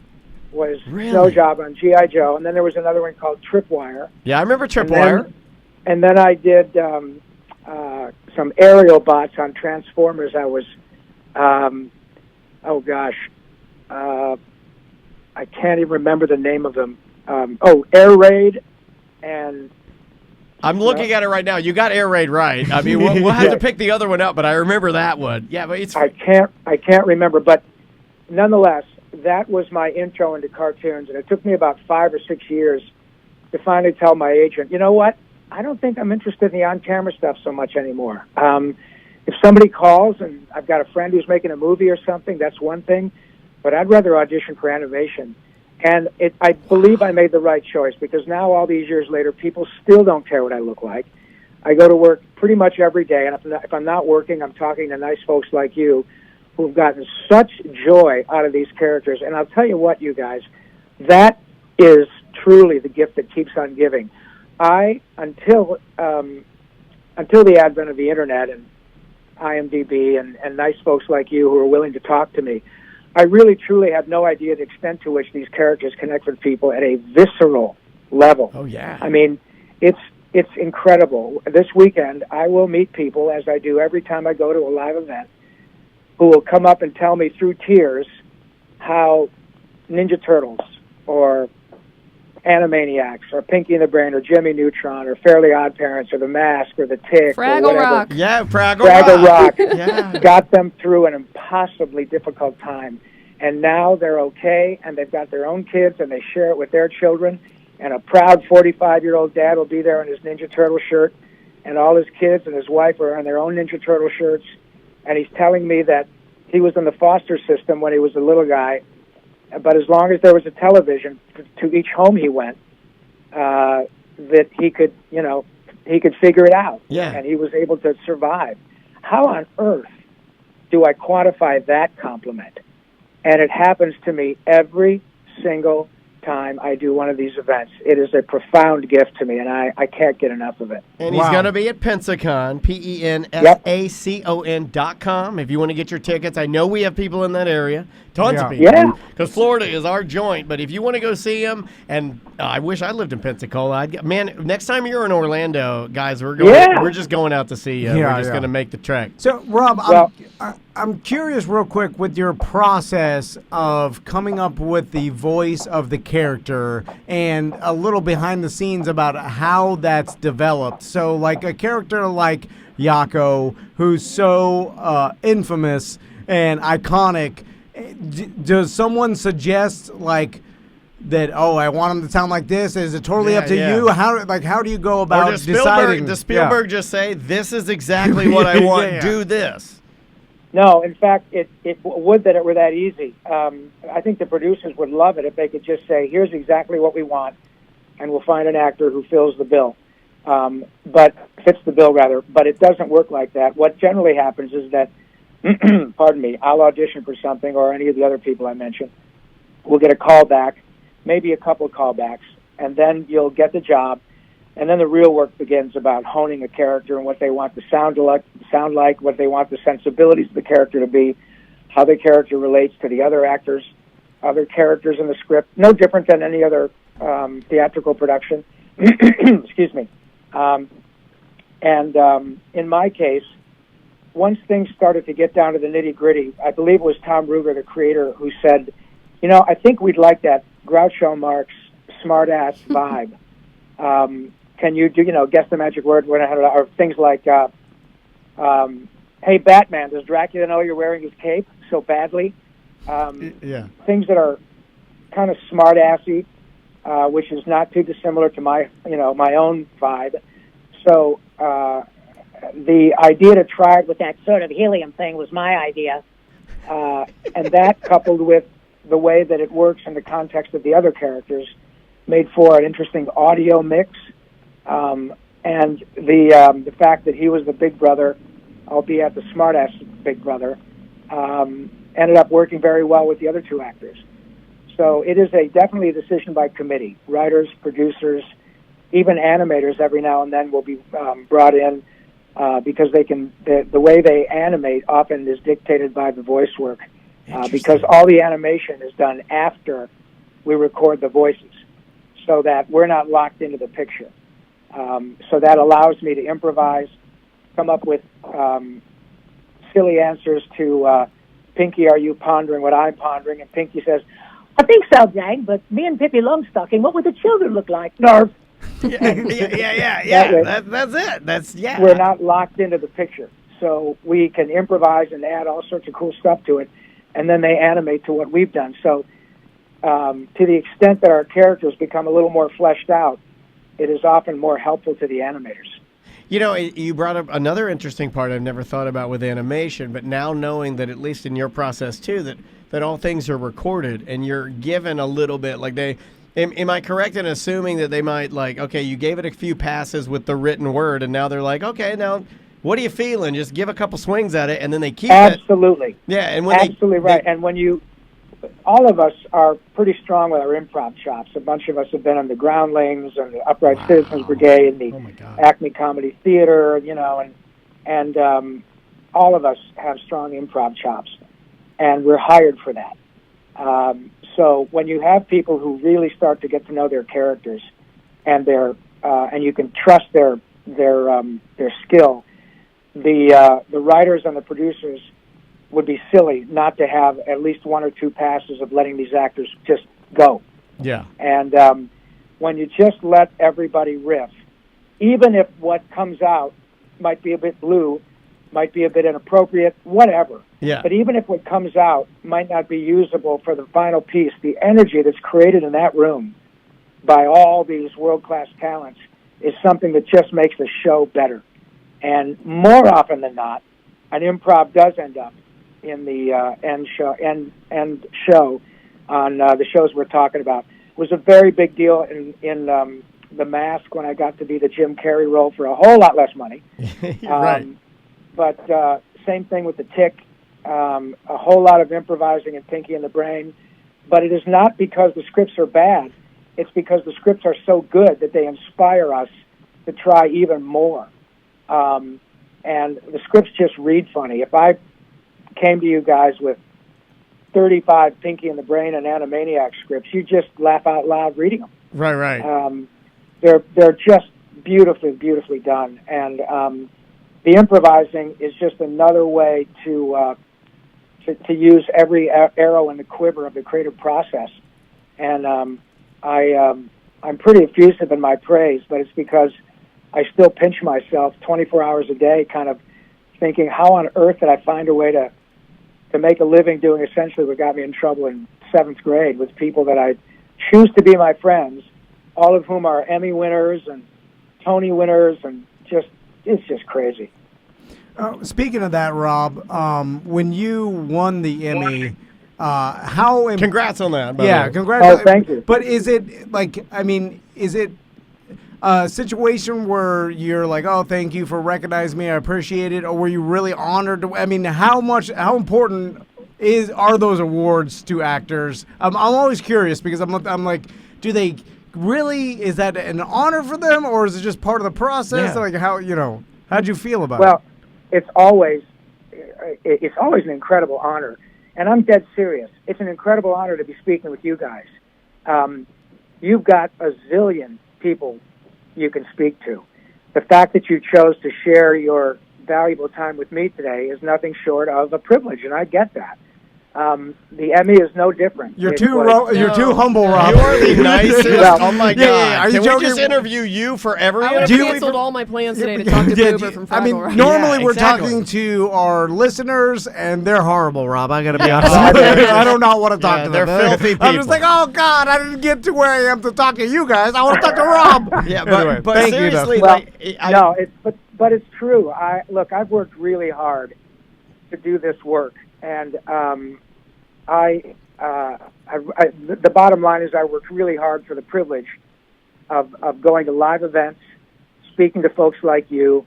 The Emmy was a huge gift. I think the coolest thing was that my family, my wife and son were there. Cool. I got to thank my parents on national television. That was pretty cool. but it doesn't change my life. What changed my life were shows like Animaniacs and Ninja Turtles and things like that have given me the opportunities to travel around and meet people and find out, as I said a bit earlier, how deeply they connect with these characters. And that is something that is this astonishing bonus in a career that has already been, by any measure, way beyond what I could have imagined. And while I'm very grateful for the Emmy, and I don't want to give it back, it's not like I got 10 times the money for my next gig. Yeah, it's not like winning, it's not like winning an Oscar.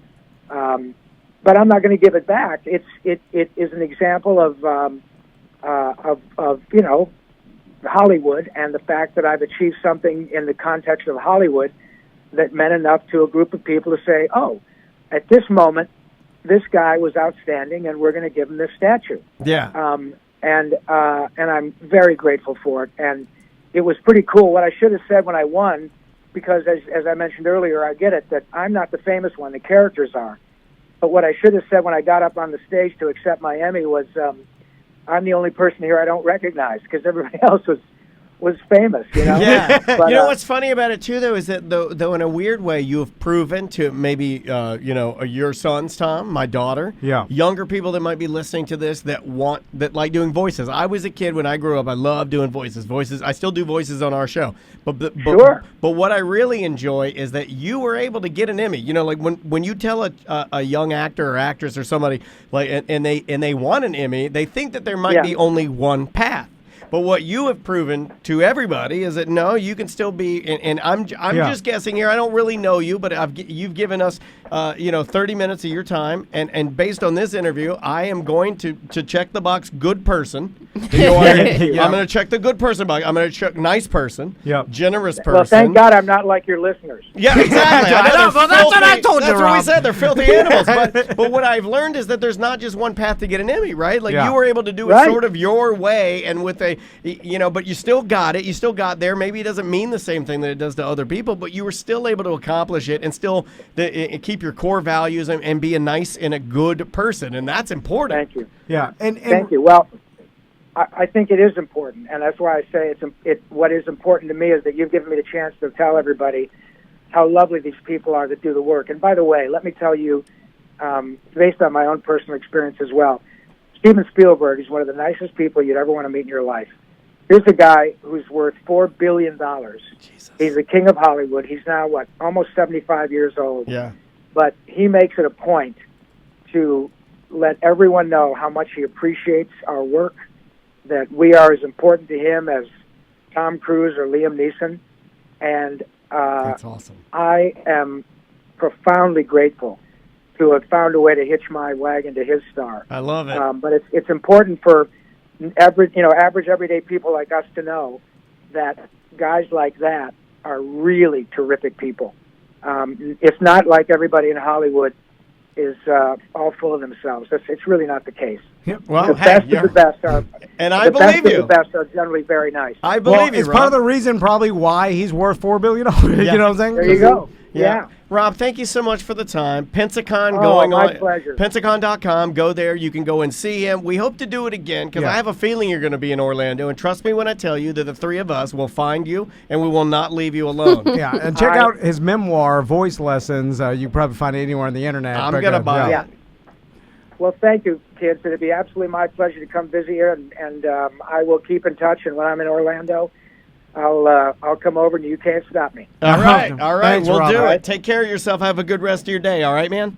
And you. Take care, folks. See ya. Bye-bye. See ya. Oh, my God. What the nicest person we've ever met. That's the nicest person we've ever met. That guy was a pleasure to talk to you. Oh, my God. My God, I want him to be my grandpa. What a nice man. Yeah. Jesus. I mean, I feel like if he were... I want to give him something. He What can we raised give us him? all, right? I mean, he raised us on all these cartoons. I really miss my Why father is he so right nice? now. Why is he so nice? I miss my dad. Let's give right him something. now. I don't know. cry. What can I give him? I want my dad. Go buy his book. Buy 3 of his What books. can I give him? Yeah. Guys, go buy his book, for real. Yeah. Oh, Hey, Lord. We didn't even get to the throat cancer. This man survived throat cancer. I didn't want to ruin the chill, awesome vibe with throat cancer because throat cancer sucks. But hey, he beat it. He beat it. But read about it in the book. Yeah, you can buy his book and tell it. Hey, imagine when you buy how his devastating that was. Like, Exactly. and I didn't want to bring that up too. That's his whole livelihood. That's too nice. I was like, your livelihood is this, your passion, your love. The chat room wants to give him a straw hat. And you give one straw hat for Rob. Or we're out of them. But I think we have one in the studio. That's for him. But then I got to go and mail it. He don't want He'll it. be fine. He knows Steven Spielberg. Anyway, that was great. And that dude is freaking awesome. Yeah. Well, bye-bye. Welcome to your BDM show of the week. We've got Savannah Solo on the line with us. Jump right into it, buddy. How you doing, Savannah? I'm doing great. How are y'all? Great. So I have been fascinated with social media influencers and the ability for independent, I guess, media and content creators. Yeah. And you've also been fascinated with OnlyFans.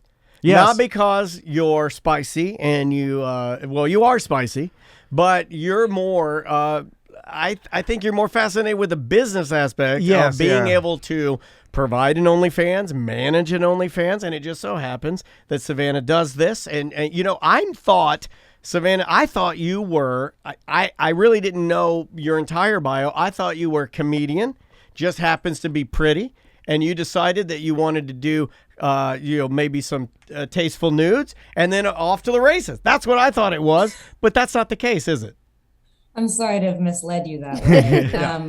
I definitely, I like to say dumb things whenever I'm tits out, but mostly because saying stupid things catches people's eye more than like, come play with me. True. You had me looking at that, and if I'm like telling you a joke about my labia while I'm, trying to pose very sexily, then you're much more likely to go, what is going on here? And I need to understand what's happening. You did that to me, and I showed the guys where you got me because I had to dial it down. And I said to Sam, "Oh, you didn't know, you didn't see sexy George Lucas." And Sam goes, "What are you talking about?" And I go, "Just type in sexy George Lucas," and I will tell all of our listeners right now, those who are joining us live via Twitch, twitch.tv/TomAndDanLive, just type it in. And that's how I first found you. And I thought that was super creative because you didn't smile. You kept the serious producer, director face on, and you were dead serious about your costume. And I admired the fact that you went all in. George would have said faster and more intense. So that's just where I had to keep true to the source material. So, Savannah, how did you gain the followers in the first place? And then when did the OnlyFans come in? Kind of walk us through your career as an influencer so far. Okay, so I actually was just a good Christian girl before I started doing OnlyFans. And so I had no social media following. I thought I was just gonna share some pictures of me in swimsuits or something on Twitter, and people would instantly want to just see my cleavage so badly they couldn't stand it. And didn't work out like that. But I made like $80 on OnlyFans my first month. So I mean, it was definitely slow to start. And then I started posting really stupid videos on Twitter about just the daily woes of being an online sex worker, just like the stupid, minor inconveniences you have to deal with, and differences in wieners and things that you have to see all the time. And everyone was getting a chuckle out of that. And then all of a sudden, all the other sex workers started following me, and then sharing my content, and all of their followers started following me. I love that. And so it sort of happened on accident, because I was really making those videos just because if I didn't laugh about it, I was going to scream about it. Yeah, well, you were kind of their voice, right? You were being honest about it. And then these people that are in this area that, obviously this sex working, let's say, sandbox that you're in, doing your sex working and you're doing your thing, and they're in it too, and they're like, hey, this lady's saying what we've all been thinking. Look, and so you become a mouthpiece for these people, right? Yeah, it was fake unionizing. Yeah, that's exactly what I was thinking of, is that like you're maybe funny and charismatic and are okay with saying those things when not everybody is, you know? And so you're out there doing your things to try and maybe whip up some influence, and they're watching you and they're like, this is great. Here's a person that's basically saying everything that we're thinking, but she's in it and also doing it. I think that's the interesting part, is that you're actually showing your naked body. You're actually, you know, doing things. Well, thanks. Thanks so much. Well, I mean, like, it'd be different. My point there is it would be different if you were saying these things about the actual OnlyFans or the community, but you weren't doing it. You know, like, and I'm sure there are people that, I mean, even us, we comment on OnlyFans. We judge OnlyFans. We're not doing it. We don't know anything about it.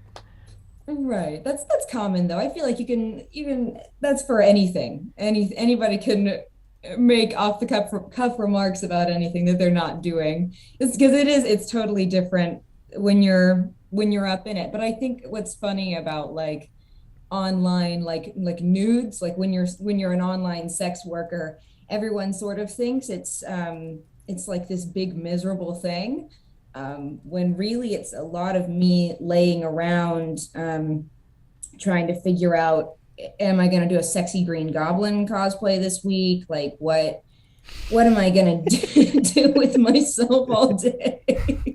Well, I like that, though. I was going to ask you that. Being creative is hard, and people don't know that. Well, especially with trying to come out with different content all the time. Like, there's only so much. I follow. We talked to like Dare Taylor and like with some other influencers that do this. And people don't realize how hard it is to come up with constantly new content and not costumes and makeup. And to repeat yourself. And then you have to spend money. You need equipment. You need costume. You need makeup. You need a set ring look. light. Yeah, it's not cheap to do this kind of stuff. And then you got to have a business mind, which you do. And then you got to have a creative mind. You have to have an editing mind. You know, I mean, there's a lot that goes into it. Yeah. So what, like your normal day to day, have you come like basically have a routine where it's like, all right, I get up at this time, I start work at this, you know, is it like that? I clean my fuck machine. Or is it whenever count my dildos, I line them up, I get, you know. How does your day to day work? Yeah, the first thing I do is buff the dildos. Yeah, well, the most important. Gotta make sure they're clean. I also got to be honest with you. When I Googled you, one of the first photos that comes up is you laying down with a fuck machine going at you. Really? Yeah. It's like the first thing that comes up. It's not first. It's not first. It's like fifth. Well, to grab your attention. It's the first thing I saw, because I was like, oh my stars. Look at that. Look at her go. Man, people who leak that stuff make me so mad. Like it's chump change. I cost less than a Big Mac for like a month of content. It's true. Yeah. You are very reasonably priced for a subscription. I was shocked. And a Big Mac is not healthy for you. This is healthy for you. Yes, this is great. It's great stress relief. Didn't someone say that like the more you stare at boobs, the longer you'll live? Oh yeah, I'm there's doing science. A public service. Yeah, there's science behind that for sure. Yeah, so for sure. Yeah. Savannah, since you mentioned that, how hard is it for you? Do you have to do you have a team, or do you have a person to scrape all your photos that people steal? Because like the sites, all these aggregate sites, the tube sites are ridiculous. And I'm sure now they just got computer programs that just steal it. You know, it's not a person looking through; it's just they're scraping the internet. How does that work, and how hard is it to keep your photos that is your livelihood? This is your property that people are stealing. How hard is it to keep them off the general internet? Well, I use Takedown Piracy, and they're a team that has for many, many years helped adult creators keep their stuff that's locked behind a paywall.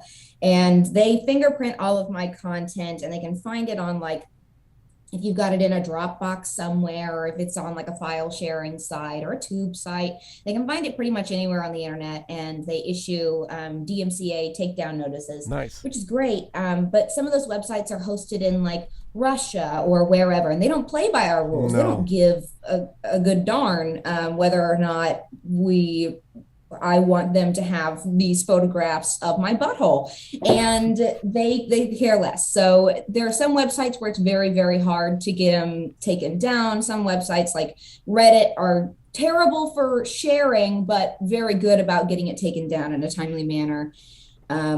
But it's very annoying. But I mean, like at the same time, you kind of have to be like people who were going on the internet and searching for your leaks or your nudes for free were never going to pay for it in the first place. Yeah. If they wanted to pay for it, they would. And so I have to pretend like I'm not losing a ton of money. And of course, like, I mean, I'm sure there's some loss there because if they just couldn't find it and they were that desperate, they would pay for it, maybe. But I haven't seen too much of a dip since my leaks have gotten really, really bad. But I mean, it is what it is. Yeah. It's just part of the thing. Navigating the space for sure. Savannah, like a lot of people can't get over, and this is interesting because we've talked about this. We've been on doing the show for a long time. So we've seen the transition of like, people's cell phones getting hacked and nudes getting stolen and getting put up on the internet. And of course, we've seen it happen with celebrities. And it seems like we're all getting to the point, especially now where teenagers grow up with the internet and they put their nudes out there. And so like we're getting to a point where society doesn't really care as much about having their nudes on the internet, especially with like deep fakes and stuff where you could say, well, it could be real and you'd be like, that's fake, and people don't know because the fakes are so good. Right. Do you think we'll get to a point where that whole like, hey, I don't want my nudes on the internet, and that becomes less taboo? How do you see it, and does it ever bother you that like, do you ever have any instances where it does affect you? I mean, emotionally, yes. Every once in a while, it's just exhausting. Like, I don't know. Most of the time, like I'm so used to it at this point, and I feel like you're right. Like society as a whole is getting much more desensitized to it. They're much less like, oh my God, I can see her areolas on the internet. Like, how terrible! This is terrible. And for the most part, people are just like, yeah, well, you're slinging nudes. Like they are hot bread rolls. So of course they got leaked at some point. Of course there's going to be some of that on xvideos.com or whatever. But I mean, like, it does get to me every once in a while. Like I'll be having a great time making a lot of content, and then I'll see where they issued a takedown for 900 individual links to my content. And I'm like, well, it's just upsetting to know that there's a fox in the hen house sometimes. Sure. Like, for the most part, my OnlyFans is so chill, and the people on my page are so chill, and we're all just kind of vibing, having a good time. They're sending me memes, they're sending me pictures of their dogs. Not a lot of dick pics anymore. Everyone seems to be on the same page. Yeah. And then someone will be like, look, guys, I got this rare video of her licking her butthole with a carrot or what the fuck ever. I've never done that, but I get Maybe you should. There's always Someone's into someone. it. I'm like, you're trading my nudes like they're Pokemon cards, and you could just have them all for like, I do sales all the time. It's like $4. It's crazy. $4? It's chump change. But, it is. But maybe it's more about like trying to get it, you know, like I think for some of those people they're just fucked up and they just like, well, they're trolls and they like, and I can imagine. By the way, Savannah, even the thumbnail I saw, it's not like you would be able to do anything to that, because if you clicked on it and blew it up, it would be like 8-bit quality a picture of your butthole. But I'm just saying, it's like, it's not good. So I mean, they're doing their job, taking stuff down, which is good. Have you developed like I guess a tough skin when it comes to creepy guys? Because I can imagine in your line of work that there's always super creepy dudes that just creep out everybody. Like creepy dudes are the worst to be around and the worst to hear, because you're like, God Girls have damn. been saying this to us for But years. tell But that's even I to didn't me. believe I'm a you guys dude until this year. This year, Oh, this I'm is the year? all about I was like, stomping out the why? creepy dudes. I didn't know they were out there. Why are you so creepy about it? Like, can't we all just be adults and be like, hey, I enjoy Savannah Solo's nudes and I like watching them, and you don't have to be so like Yeah, why? I'm so fucking horny right now. Calm down, Yeah, bro. what are Like, you why? doing? Jizzing everywhere. Okay, relax. So, I mean, how have you learned to deal with that? In the beginning, I was very much like, oh, this is very uncomfortable. Like I'd only ever seen one penis in real life. And I was very much like, I'd never received an unsolicited dick pic before. Wow. I got on OnlyFans. That is interesting. And so I was very much like, oh my God, what are these men talking about? What are they doing? What is going on? Wow. This is crazy. And then you very quickly, you see the full rainbow of penises so fast. Yeah. It's like you're getting dick whiplash, and you immediately are like, okay, I'm going to just have to get over this because it's just going to keep happening. And there's a point where like you learn how to just like ignore those messages when they send you a dick pic instead of being like, I don't appreciate you exposing yourself to me. Like, shut the fuck up. It's whatever. People are going to do it. They think that they're entitled to showing themselves to you because you're a sex worker. Yeah. And I've never thought that. Play along. That's also so crazy. Savannah, that's the difference. That's the disconnect for me is that I pay my $4 and I'm like, well, look, I paid $4. Girls are getting dick pics in their DMs without even being sex workers. I've never been that. I cannot wrap my brain around that, and I'm not white knight. I'm not trying to say I'm a good dude. I'm just saying it doesn't make sense to my brain to just take one and just sling it into the universe. I can't believe people are that proud of their dicks. Yeah, right? Because like, man, y'all got some good dicks. My dick is not. They don't. When I look at my dick, I'm like, nah, my wife can see this. Yeah. And then I'm like, no one else wants to see this. I honestly did it this morning. No one wants to see this. I just looked at my dick this And morning. it's not even bad. In my mind, I'm like, no one wants to see it. I looked at my dick this morning and I took a hard look at it. I was like, not bad, was better. It used to be better. So, Savannah, like people send you disgusto dicks, right? Like red, irritated, tiny, disgusting dicks. Right? First of all, I love that both of you have done dick inventory. Like, yeah, we do it. You guys we do it. Just staring your dicks down, being like, all right, it's time to. We're realistic about our dicks. We got realistic dicks. I look at my dick and I'm like, and where most people will be like, you can be anything you want to be. I tell my dick, I'm like, you can be an insurance salesman.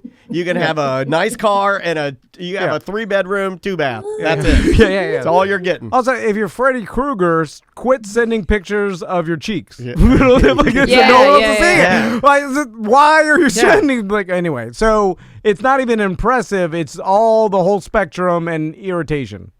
Yeah. But I mean, I do get some runt dicks, just some dicks that I'm like, wow. Yeah. This man is blessed. That we I don't understand. talk about those guys because they shouldn't be sending it either. You know, like but that I understand. It's like that is like, hey, I have something impressive. The ones that are like, you have a tiny irritated dick. Why are you showing it to anybody? No one's impressed by that. No, but neither of them. Go ahead. I'm sorry. No. I'm sorry. There are a lot of guys who want to show you their very small penis and they want you to make fun of it. Yes, that's a kink. But my problem is like back in the day, I used to do this. These are the dumbest men in the world. Who what? So you were born with a micro dick, and your way to make it better is to get a beautiful woman on OnlyFans to tell you have a micro dick? You make a lot of money that way. You need to go to fucking talk to a shrink or some shit. That's wrong. I've seen the videos. It's out there. They like humiliation. You can absolutely make a lot of money making fun of people's penises for that. And like my problem when I was doing like the dick ratings, which have never made sense to me, I would never send a picture of my clitoris to someone and be like, rated on a scale of 1 to 10. How much does it look like chewed up bubble gum? Like I don't want. Why would I don't want someone to rate me. I've had rate my clit. I'm buying that URL. My entire since I was old enough for men to be aware of me as a sexual creature. It was just weird. And so like the idea that people want me to rate them on a scale of 10, just their cock, is so absurd to me. And it was not sparking joy, so I stopped doing it. But I had men getting upset with me because they would send me a picture of their little 1-inch wiener that they're holding in their fingers like this, because you can't grab it with your hand. And I would be like, oh, well, yeah, it's very shroomy. It's a great wiener. And they'd be like, well, no, I want you to make fun of it. And I'm like, well, I don't know. Just say something mean. You're mean to people on Twitter all the time. Just say something mean about my wiener. And I'm like, well, looks like a half-eaten Twinkie. I don't know what to say. Also, if they want it, you're like, nah, I'm not gonna give it. Because now I feel like you should pay for that. Like, because and that leads me to, we've talked to OnlyFans content producers that they make a lot of their money through private videos, and like basically people say, hey, can you send me a video of this? Like I'll pay. Custom, custom videos, and that's a lot of the revenue. Where do you draw the line with custom videos, and then what's the weirdest request you've gotten? So I did customs for like the first 6 months I was on OnlyFans, and in the first like 3 or so months, that was where most of my revenue was coming from. I wasn't getting many subscriptions. But once my dumb little videos started popping off on Twitter, I was making most of my money off of subscriptions, and the amount of time I was spending on custom. Well, it didn't help, first of all, that I was the Dollar Tree for customs. I was thinking like, if I keep my prices low, I can get people to come into my page and I can get people to order things and they'll order more, yada, yada, yada, so on and so forth. I did that with my Patreon. It doesn't work. Yeah, you can't keep it too low. You can't. I know. You can't. I gotta up. Yeah, I gotta. Yeah, up your prices. You deserve more. Yeah, see, and take that from your sister. All right. Yeah, but you gotta get the machine. I got the machine. You own a fuck machine? What? I am fine. That's why everyone should own. That's like my producer of like 7 years, and I find out today I got everything that she's got a fuck machine. I'm getting ready for the OnlyFans. I'm too old for this shit. I'm too old for this shit. Lethal Weapon. Sorry. I don't even know how to follow that. So you stopped doing the customs, or you still do them, but you just do less? Or you charge No, I more? don't do them anymore. Because it was a lot. I was getting a ton of orders all of a sudden because my prices were so low whenever everyone discovered my page. And I was super overwhelmed. I rubbed my clit straight off my body. It had to grow back. I had to give it a minute. And it was getting to be a lot. And the requests were so off the wall. I had one guy who was like, I want you to get in the bathtub in a t-shirt. He didn't specify to me at the time that he wanted it to be a white t-shirt that he could see through. He should have told me. But I got in the bathtub in a t-shirt and he's like, no, I want you to dunk your head. And I was like, just dunk it? He's like, yeah. Have your hair going every which way across your face and dunk your specific. Dunk your head all over. And it was 10 minutes long. And so it's just me flopping around in the bathtub like a sea bass, trying to figure out. Wow, a drowning kink? Is that what it is? I mean, do you look at humanity in a different way? Because you're just like, oh my God, people are fucked up. Like, people are into some weirdo shit. Or did you kind of always realize that there's something for everybody out there and people like weird stuff? Or were you surprised at how weird humanity was? Oh, I was definitely there was, the part of me that grew up on the internet that knew there's going to be some people that are into some weird things, but I don't think I was ready. I'm at a point where foot fetish, that's so normal to me now. Yeah. Foot fetishes, piss kink, so normal to me now. There's so many things that before I started OnlyFans, I was like, that's intense. And now I'm like, that's a Tuesday. That's an easy one, yeah. Compared to the drowning one, yeah. Yeah. So Savannah, it sounds like you right now, and we've talked to a lot of different influencers and podcasters, and basically in this society, because there's so much content out there that everybody has their engaged audience and their little community of listeners and viewers, and that's where we're kind of at right now. And you constantly try to grow it, but it's like, all right, this is my community of listeners, and we've got that, and other podcasts that we talk to have that, and it's kind of like, all right, these are our guys, I'm comfortable with them, I know them, even it could be small or gigantic, but is that kind of where you're at right now, where it's like you're comfortable with your guys, your listeners, your viewers, and she's in the market everywhere. She's got OnlyFans, she's got a Twitch, she's got audiences all over the place on different platforms. So is it always trying to push people back to the OnlyFans and using the broad general Twitch and other bigger social medias to get people to know your personality, and you're constantly trying to pull them into being a subscriber? Yeah, pretty much. The OnlyFans is where I make 100% of my money. So I mean, there is with TikTok, I thought that I had pretty much leveled out and I knew sort of what I could expect from a subscriber base whenever I was just promoting on Twitter. I didn't have an Instagram. I didn't have a Reddit, wasn't doing anything except for promoting myself with dumb videos on Twitter. And I thought I knew exactly what my audience was going to look like. And then I got on TikTok and everything, my subscriber base doubled. like the kind of people that were on there were different, and like the sort of like the personalities of those people were just different, not in a bad way at all. But it was just different from what I was used to, but it was fun.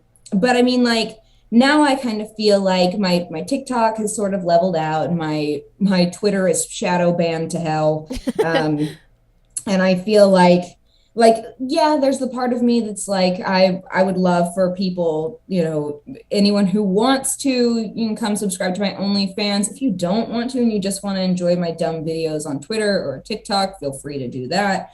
But it is sort of, it's very much like this is where you're going to get the most of me. This is where you're going to like literally see the most of me, but like, this is where you can support me if you want to send me $1 or $2. So yeah. So you don't do any other traditional advertising because you got a huge audience that you can market to. I mean, that's like, you know, it's no secret. That's how, you know, most of us are making money through advertising, and we've got a subscription base too. But it's like there's a lot of money in the regular general advertising. But I know, like, sometimes, you know, the content you're creating, like advertisers, some, you know, bigger ones may shy away or whatever, but there are advertisers for every single person, and there are different, I mean, I can imagine there are people that want to advertise with you. Do you just not do that for a reason, or do you not get the offers? I'm curious about that. I've never gotten like never been approached.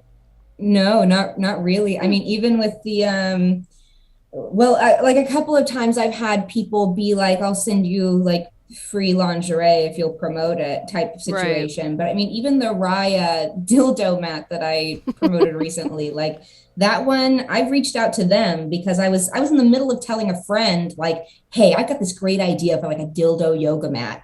And then in like the 2 days that I had the idea and then went to tell her about it, they had posted it and like it was a new product. And I was like, motherfucker. Okay, well, I need to reach out to them because I need to know if this thing slaps or not. And so I reached out to them and I was like, what's up? I've never reached out like this before. But if you'll send me one of these, I'll promote the shit out of it. And they were like, hell yeah. And so they sent me one for free and I just promoted the shit out of it. That's actually the video that we saw. That our listener was like, oh yeah, you guys should interview her. Exactly. Yeah. We watched that video, and like one of our BDMs, our subscribers, you know, said, hey, you should talk to Savannah because it'd be an interesting story.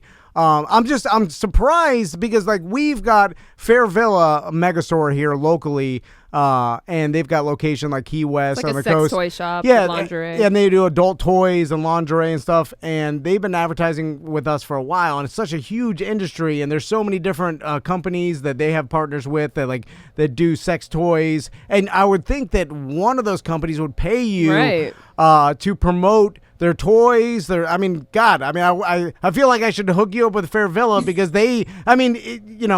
it seems like a no-brainer to have just because of your following, and I'm shocked by that. But I guess we're in the infancy of there's like, a lot of content creators and no one knows where to go, and but I imagine it's coming soon, and as long as you have that audience, it's becoming more and more valuable.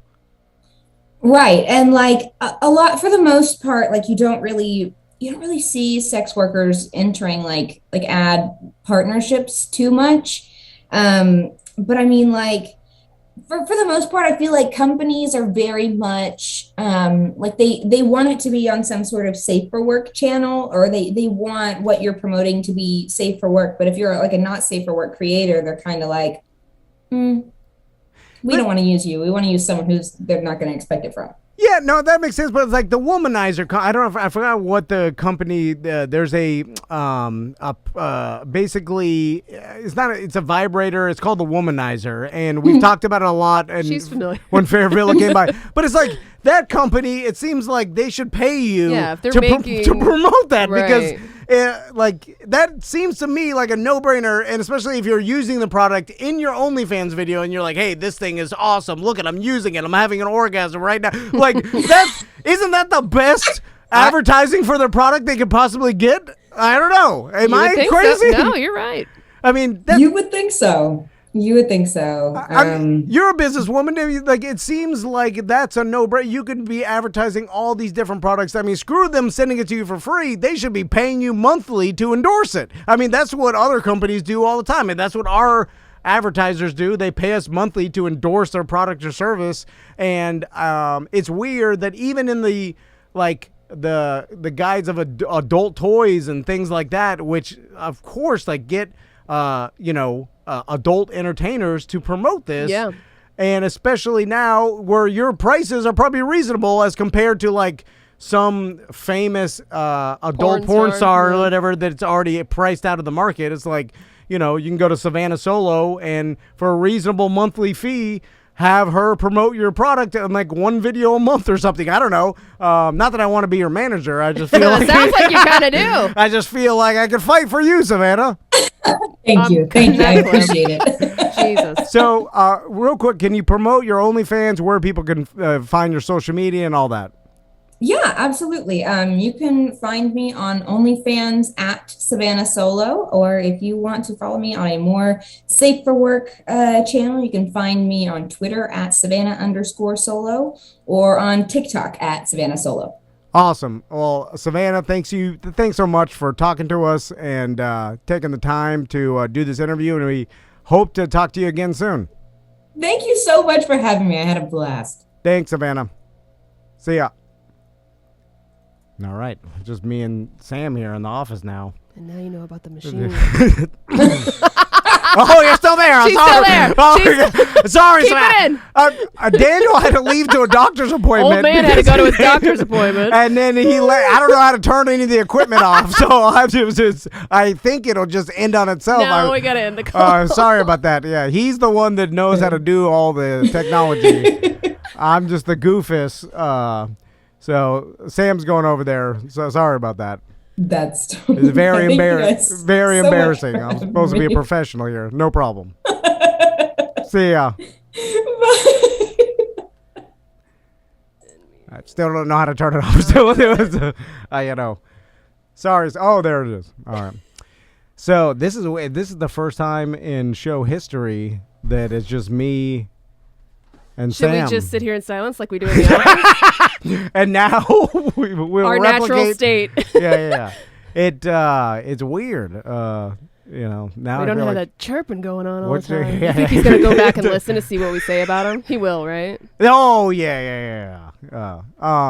He'll be like, "What happened at the end?" He'll be like, "Oh, nothing. We just." But then he sees that it went poorly because I didn't know how to turn it off, and then he's like, "Yeah, always my job is safe."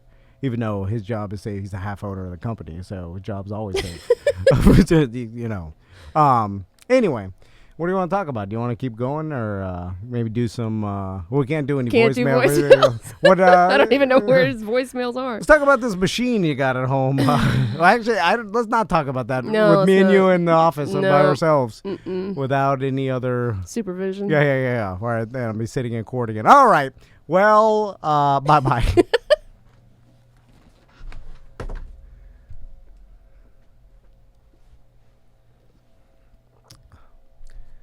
I don't know how to turn Twitch off. Oh, okay. Well, hold on. Is Twitch still watching us? Yes. All right. Now I'm gonna sit in the chair. I'll figure this out. Let's see Tom try and figure out how to. I'll figure this out. Turn the chat off.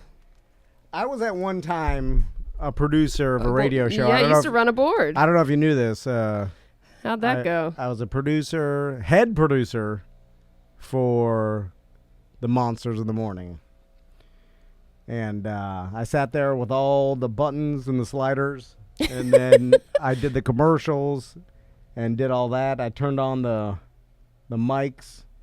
I kept the levels correct. I know what I'm doing here.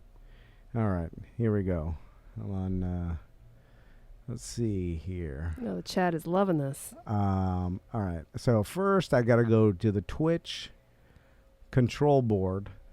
And then there's a pencil, what looks like a parachute. A parachute? Yeah, there's like a parachute, a star. I can't look at the goddamn, his trackpad doesn't even work. Oh, there it was moving around. Oh, okay, you gotta hold it. Oh, God. What did I cook? The star? Don't The click out suitcase? of logic, whatever you do. No, I'm not. Hold on. Oh, first we stopped the recording. Why? Look at it. The shit's going crazy.